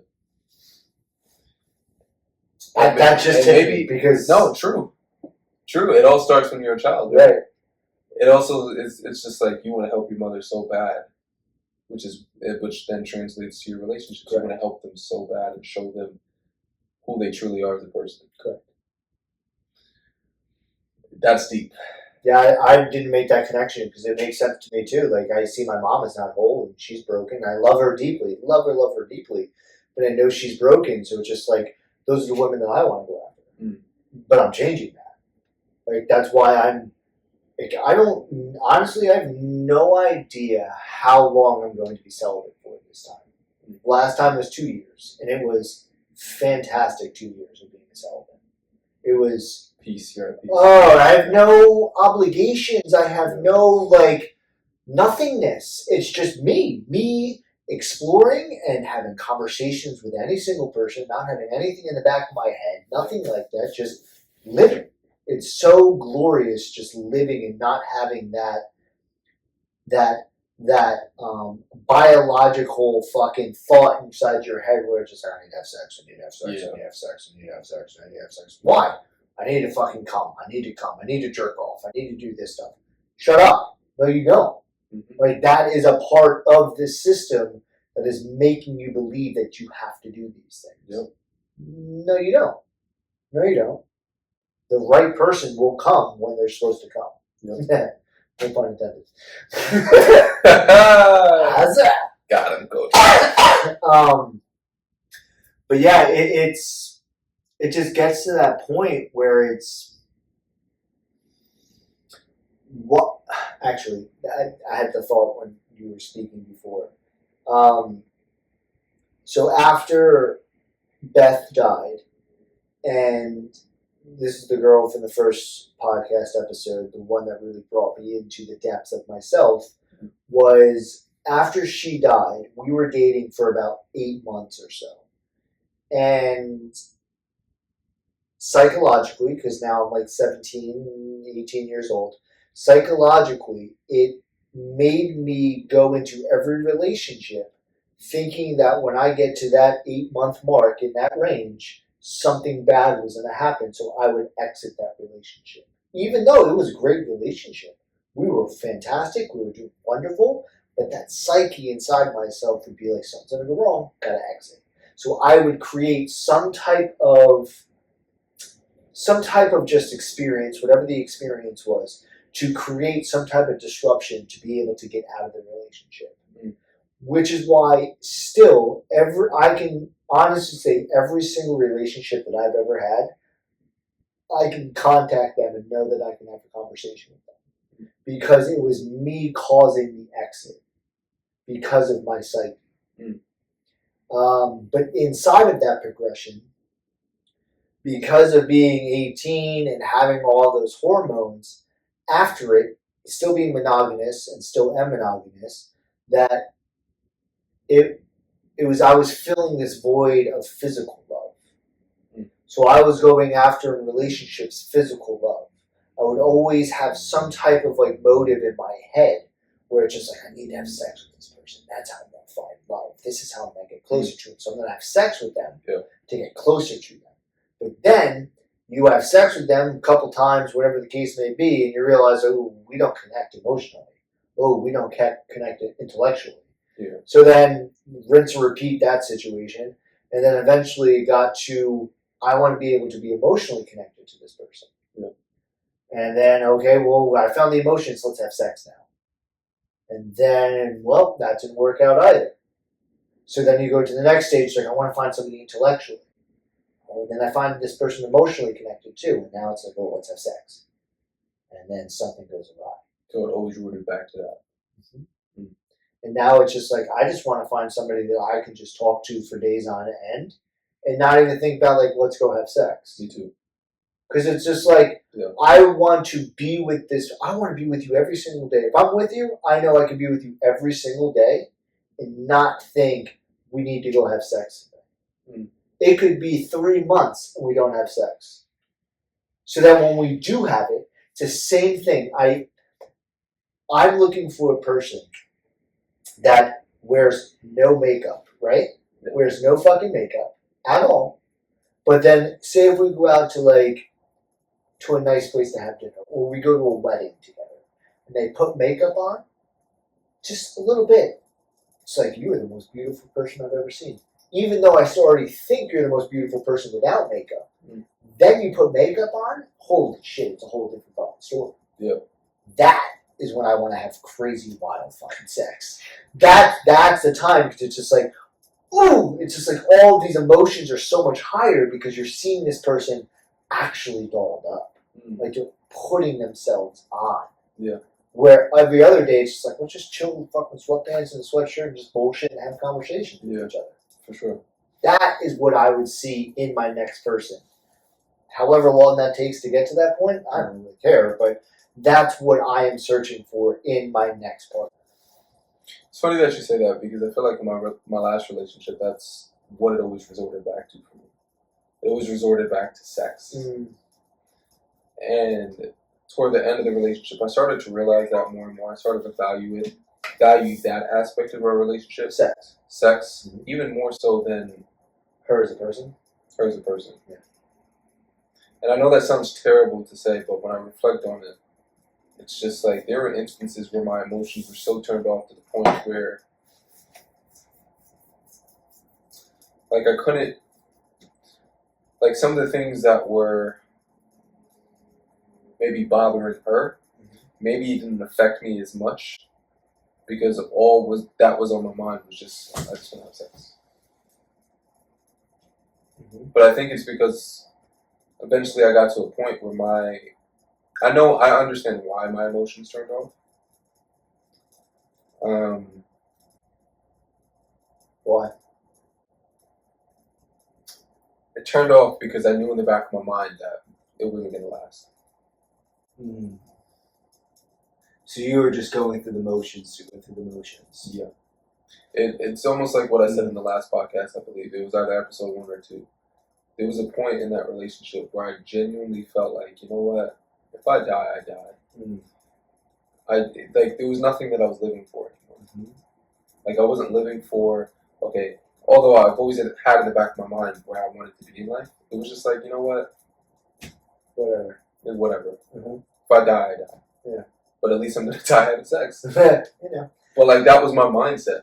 And when my emotions just shut off, like, I know when it shut off, but it was like, you know this person, you know you're not going to be with this person forever. Yeah. You just know.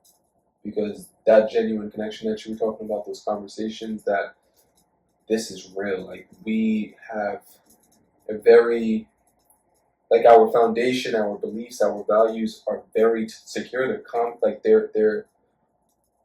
they're tight. They're the same. Like, I didn't have that. And I think that was my indicator. It's the same thing as running up a hill backwards. Yeah. Where you know you're supposed to be turned around. Well, I guess if you're working different now, okay. I was about to say we're going into different, I changed my thoughts. I'm like, well, we're going into physiological standpoint, and it's actually pretty good if you do run up backwards because you're hitting different muscle groups, so it's actually pretty beneficial. But to a point of being in a relationship, no, it's fuck that. You're drowning at that point. That's what you're doing. You're drowning, but you're drowning with a life preserver. Yeah. Because it's just like, you know that your essence is still making this person happy. Even though on the inside, she doesn't realize that you're falling the fuck apart. But I think because of where I was mentally and some of the things that we were fighting about, I think her emotions started to turn on as well. So you guys were... Okay. So that's when you start going into, like, trauma bonding. And there is so many children that have been created through trauma bonds. That is probably the most unhealthy creation of a child that can be.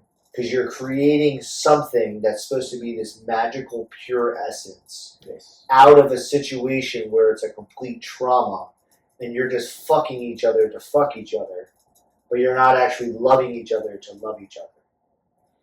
And now you're creating something as a byproduct of just, I don't know, like blankness. It's really what it is. It's just like, oh, I'm here again. Okay, let's have sex. And then, oh man, we had a child. What? There are so many of that. I may cut this out because what I'm about to say. Did you guys do the jazz? Because I've done a few. If that's what you're going to go into. What are you talking about? What is the word?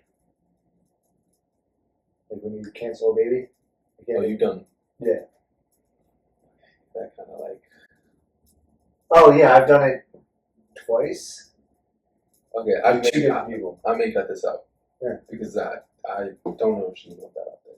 For sure. I mean, I can talk about it. But I'm just talking to you as a brother. I think this was the start. I don't want to get emotional. But I think this was the start of my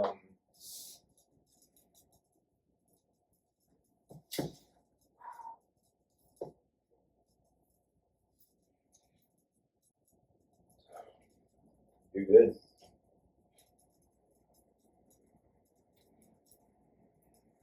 I know I get emotional talking about it. It's hard. This is the point. This is the point of how we get better. If we don't release it, guess what? It stays inside of us that much more. I think this is the start of where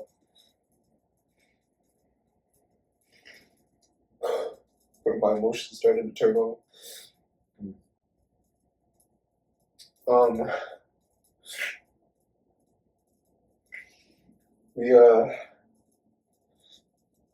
I literally remember the night, like it was yesterday. Like I remember the time that we had sex, and I remember when it happened.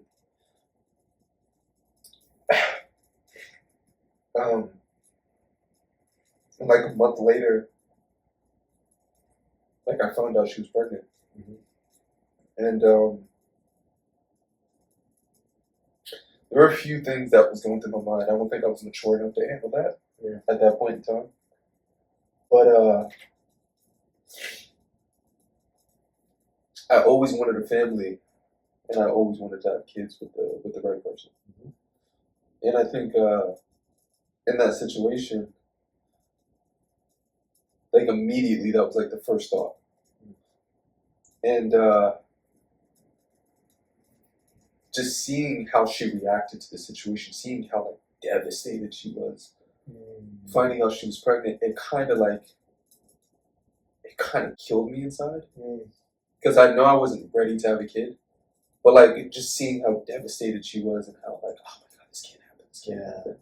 And how we would also have conversations about having kids, it was also kind of just like, wow, like you really don't. And it kind of just goes back into this whole story because the beliefs and values were different. She wanted to, go out and have a good time and party. I wasn't in that stage anymore. And I knew, like, even with something as tiny as that, I knew that the belief system wasn't there.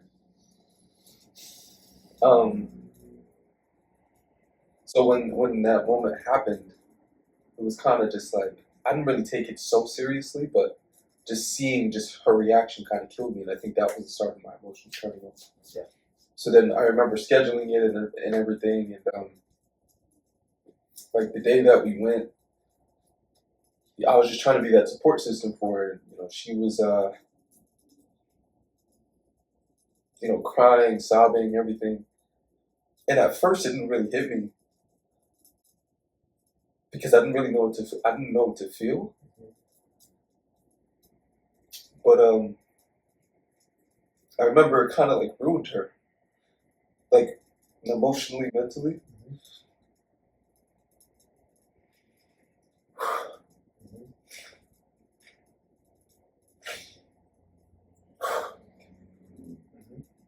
And in that space, I didn't really know how to handle it. And I was so focused on like, this is how I know I wasn't mature enough, because I was so like, maybe a month afterwards, my mindset wasn't even about what had happened. It was more so about like, oh my God, like we've gone this amount of time without having sex with one another. And it was just like, where's my mind at? Why am I more focused on this? And I think a part of me, when I reflect back on it, I think I felt that way because, and maybe this is insecurities, maybe this is where the trauma kind of comes from. In my life, in my childhood. Yeah. But I didn't want us to lose that connection. I wanted that physical connection to be there because, truthfully, having sex with someone that you really love and care about, it creates a deeper bond. And I think seeing somebody in that place where they're so traumatized to the point where they don't want to have it anymore, this is where the insecurities come from, because it's just like, you may perceive that as, oh my God, is this person not attracted to me anymore? Does this person not want to be with me anymore? And that's not necessarily the case. It's just this person is processing and mourning and grieving, but you're so caught up in your own desires or maybe your own insecurities that you're not mature enough to understand what that person is going through. Right? And that kind of went on for a year. But we had broken up after that, maybe like 2 months afterwards, because she wanted to go out and party and stuff like that, and I obviously didn't really agree with it at the time. But we got back together, and then we pretty much just dealt with one another for a year. But after that happened, after that instance happened, things were never really the same. Right? And that was one of the first things that like killed me after the breakup. One of the first thoughts that came to mind. And it's so funny because it was a year later. Like, I don't think I ever really cried about it while we were in the relationship. As soon as the relationship ended, I just couldn't. That was one of the biggest things I couldn't forgive myself for. And like, I was pleading and just asking God to forgive me. Because I never thought I would do that. I always thought like if I was in that situation, I would just man up and just take care of it. But like, I was more upset at the fact that like she was probably grieving.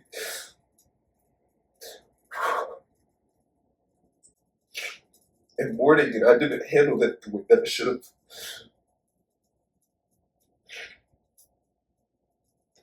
So that's what kills me most. It's just like I wish I could have shown her love the way that I would now. And just the fact of like not having a child that I've always wanted, it kills me. So it's just, I don't know. That just sits on my mind from time to time. And that's what's been popping up lately, actually, which is why I'm so emotional about it. Yeah. And I've been ignoring it.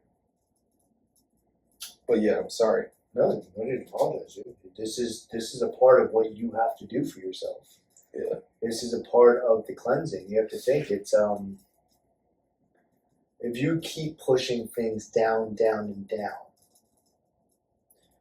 and when they do come to the surface and you want to face them, but you keep pushing them down, is it ever going to be released out of you?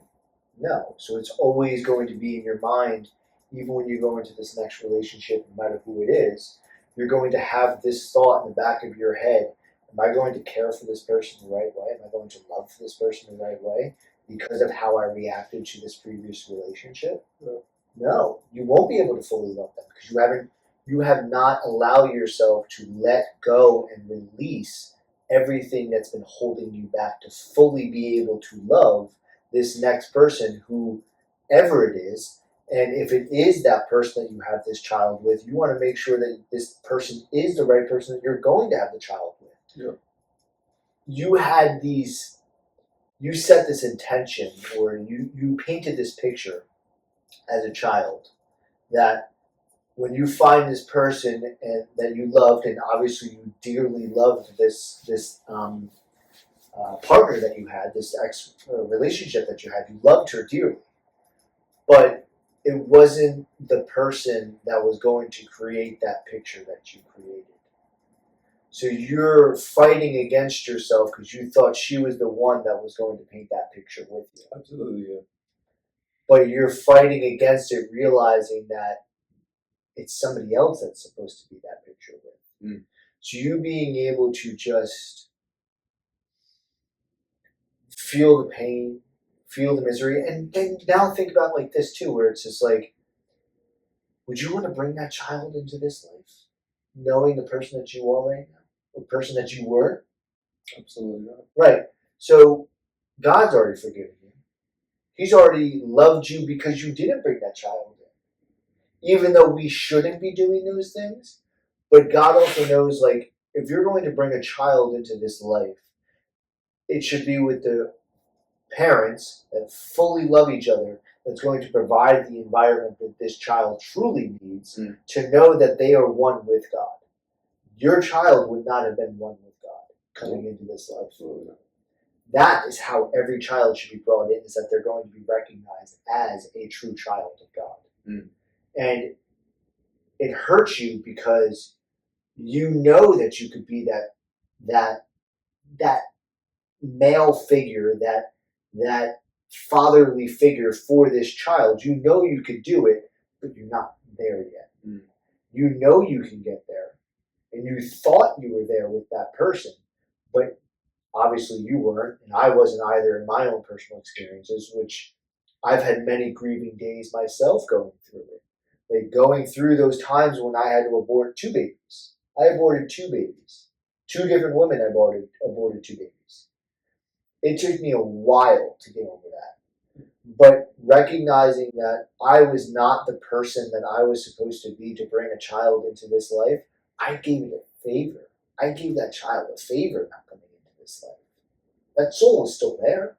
That soul is still in the ether. Who knows? That soul could have went to somebody else now that actually it was supposed to go to, not with me. So that when it does come, the soul that is supposed to come through me, through my wife and my partner into now this existence, it's going to be the right baby. Yeah. It's going to be that correct picture that you've painted as on your wall as a child growing up. For sure. But it's so hard because we have sex with our partners because that is what we're supposed to do. We're supposed to have sex with our partners. We're supposed to be intimate. That is the intimacy that we're supposed to have. But if we're abusing intimacy, is it really intimacy? No, that it's almost like it's almost like a burden. Like sex then becomes a burden, where sex is supposed to be this erotic intimacy of deep passion. But if we're abusing it and it's becoming a burden, well, guess what that child is going to be? That child is now going to become a burden. Would you want your child to be a burden coming into this life? That's what you're processing, is you would have brought a child in that was going to be a burden. That's what you're grieving over. But being able to know that you actually did this infant a favor by actually aborting it, even though that sounds so fucking ridiculous, but in the actual reality of things, you did that soul a fucking favor for not bringing it into existence. Because it would have had some type of crazy, wild, burdened life because of how it was created. I think I've been thinking about it more because I've had sex twice since my breakup, and I think immediately after I had sex twice, any time that I've had sex, I think about that experience, and I just, for a reason. I think about it for a reason, because it's almost like I'm calling myself like it's almost like you look yourself in the mirror and you're asking yourself, why are you a dickhead? Mm-hmm. Literally, like why are you being a dickhead? And it's just like that's why I said it's almost as if you're disrespecting God. Mm-hmm. You're pleading and asking for his forgiveness about something, but then you're continuing to do the same stupid things that you've done before. Although it's a little different because you're actually in a relationship with this person. This time you're actually just having casual sex, which I don't even really enjoy. I want to have a connection with the person. Yeah. But it's also just like there's a possibility I can slip up again. There's a possibility I could go through that same experience again. And it's like I don't want that. I don't ever want to do that. I like that. Anytime I think about it, it kills me. And I truly, in my heart, want a family. Like, as do I. and when we think about things that we value, when we think about the purpose of life, I feel like part of my purpose, part of everyone's purpose, is to have a family at some point. I agree. To create life and to pour that love into that life. It's just like when you're so focused on career, when you're so focused on things that don't really have any meaning to it, you lose that focus of life. What life is supposed to actually be. And I just always envision it. I think this is by the grace of God. Like when I was in the midst of my storm and I was pleading and asking for forgiveness and I was just growing my relationship with God, I would just get these visions of having a family. Mm-hmm. Like these visions would be so clear. Mm-hmm. And like I would be in this place where I'm playing with my kids and I'm just full of so much joy. And I have a beautiful wife, and it's just, and not even just beautiful. I mean, to not put that out there as if that's the only thing I expect. You're talking about beauty within the soul. Beauty within the soul, yeah. I know you're just beautiful all around. And that's the life I want to live. And you touched on it perfectly because, again, this goes back to generational trauma. Mm-hmm. It's just like, I don't want to have kids and have it feel like they're a burden. Yeah. And then place my burdens onto them. Mm-hmm. And then just have it continuously be this cycle that's just never going to be broken. And it's just like... Do you think that's popular within the Black culture? What? Like the burdensome, whatever that word is. Just that repeating cycle? Of having kids unintentionally? Yeah. I wouldn't even say Black culture because it's almost like everybody. I would say a lot of people have kids unintentionally. Yeah. And I think that's why those type of kids that are raised typically have a lot of trauma. Yeah. Because it almost, and that's why the term comes, that's where the term stems from, oh, I didn't ask to be here. Mm. You know what I mean? Because they carry on those burdens. And it's just like, I didn't ask to be here, and you're placing all of this on me. That makes so much sense. I never made that connection. Holy shit. I've heard that plenty of times. Wow. To you? What? Saying that to you? No, just people in general. Okay. Like saying, like, you know what, I didn't ask to be here because of the things that they have to experience on a day-to-day basis with their parents. Yeah. Their parents pretty much putting all of this, it's almost like shame or guilt. Yeah, it is. You know? Mm-hmm. That's that kids. Trauma bond. That's that trauma bond having a child. Yeah. Actually, figure out how to deal with it, but it's just like you were never even taught how to deal with it because your parent clearly didn't know how to deal with it. Yeah. So it's just like, I just want to have a family, God willing, with the right girl. You will. And break those generational curses. So, that child that was supposed to be born, likewise for myself, created a sacrifice for us. How wild this sounds, because I've thought about this and I forgot about this thought processing. But the babies that we aborted knew that they were going to be aborted. God sent them to go do that for us.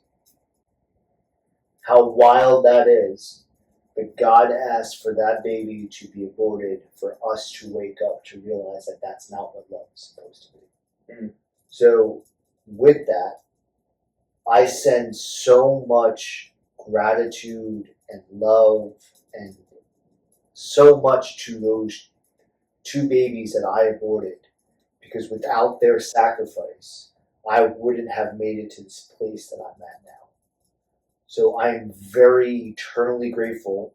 Whenever I make it to the other side, I know that I'm going to find them and be very grateful for their sacrifices in my life in order to know that that's not who I was supposed to become. For their sacrifices.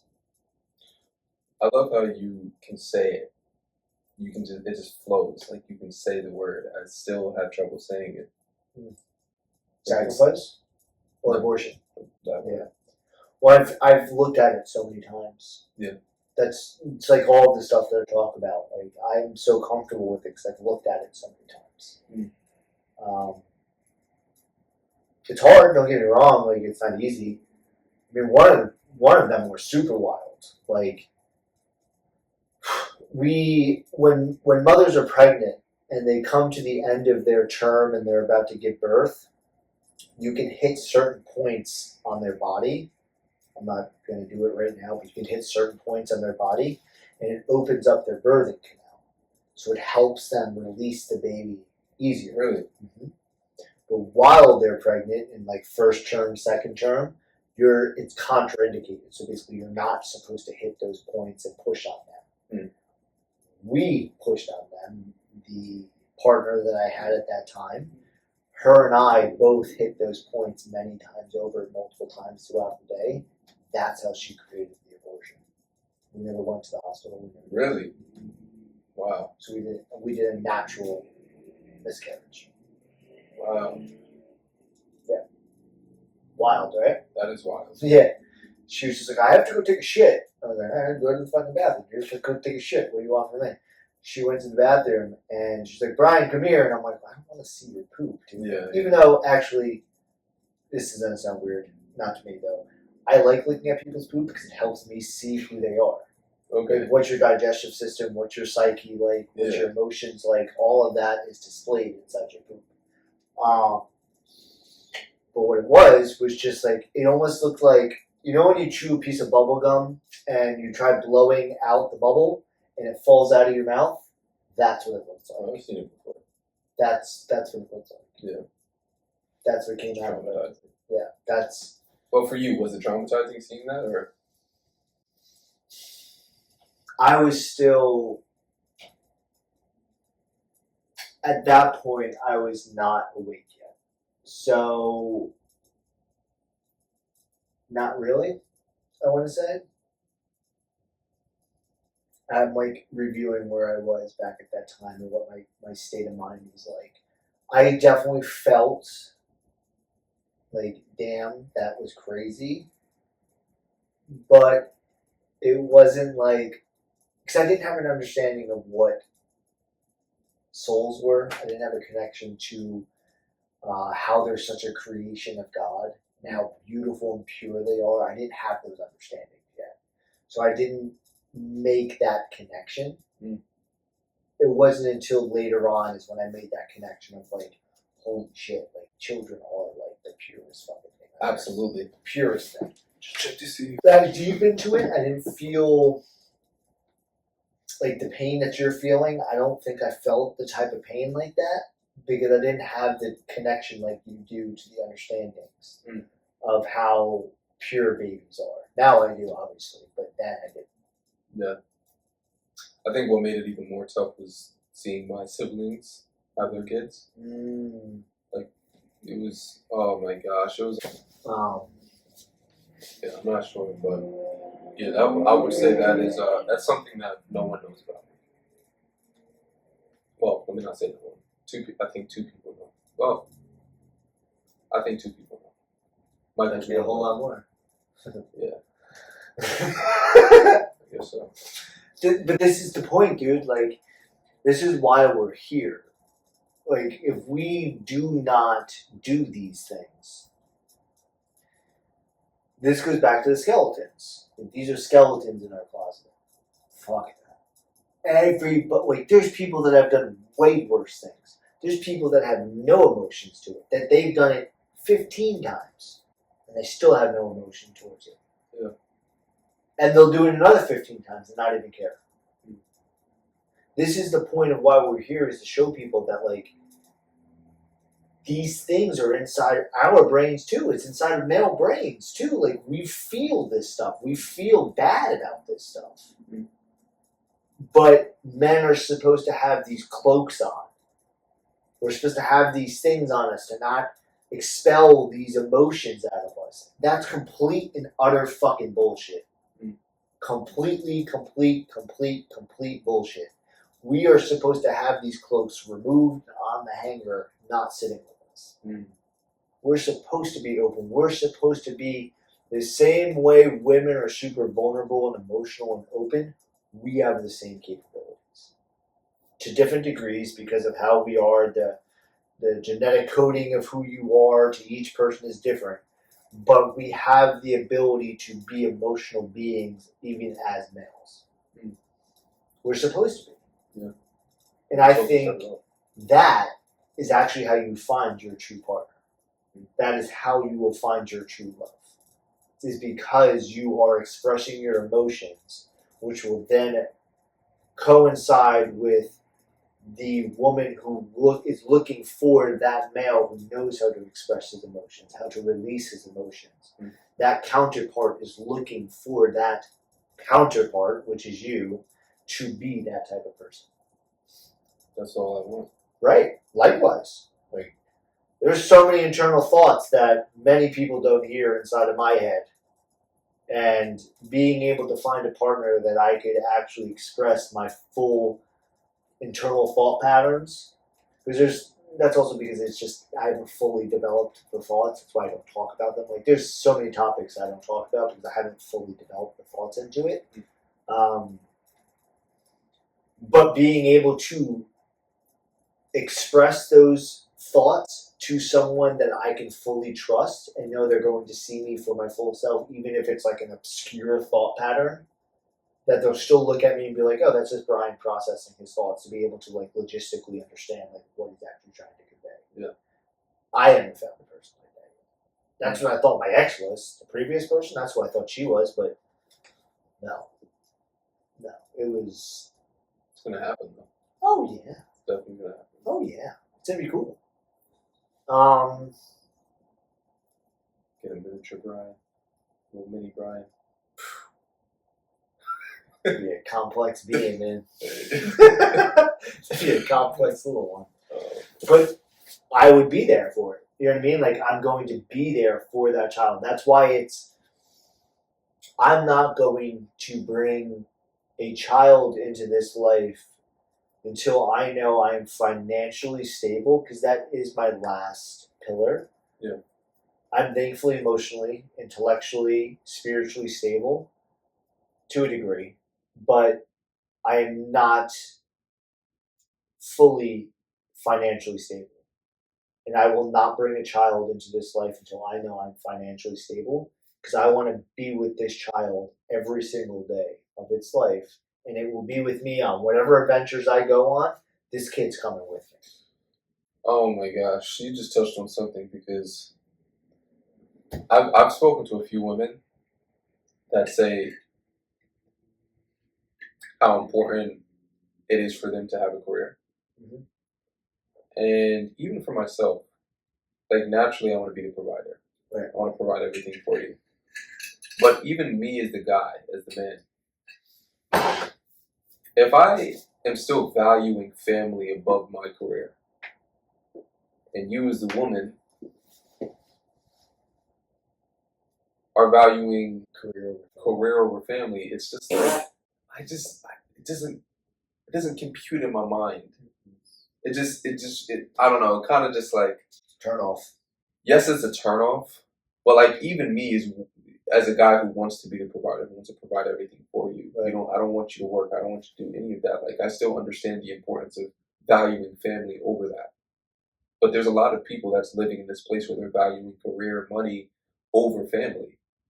And I just don't understand that. So when you say like, yeah, when I have a kid, I want to be with him or her 24/7. I want them to come everywhere I go. It's just like, why wouldn't you want that? Right. You know, as soon as like a person that I'm speaking to says, "Oh yeah, like we can hire a nanny or have someone watch it," it's just like, but why? Yeah. Why wouldn't you want to instill your values and your beliefs and your love into your child? Because my thing is, say if I become this business oriented, when I do become this business oriented person, like selling the ionizers and such, like there's going to be meetings, right? There's going to be these conversations with executives and things like that because of how this water is going to do stuff.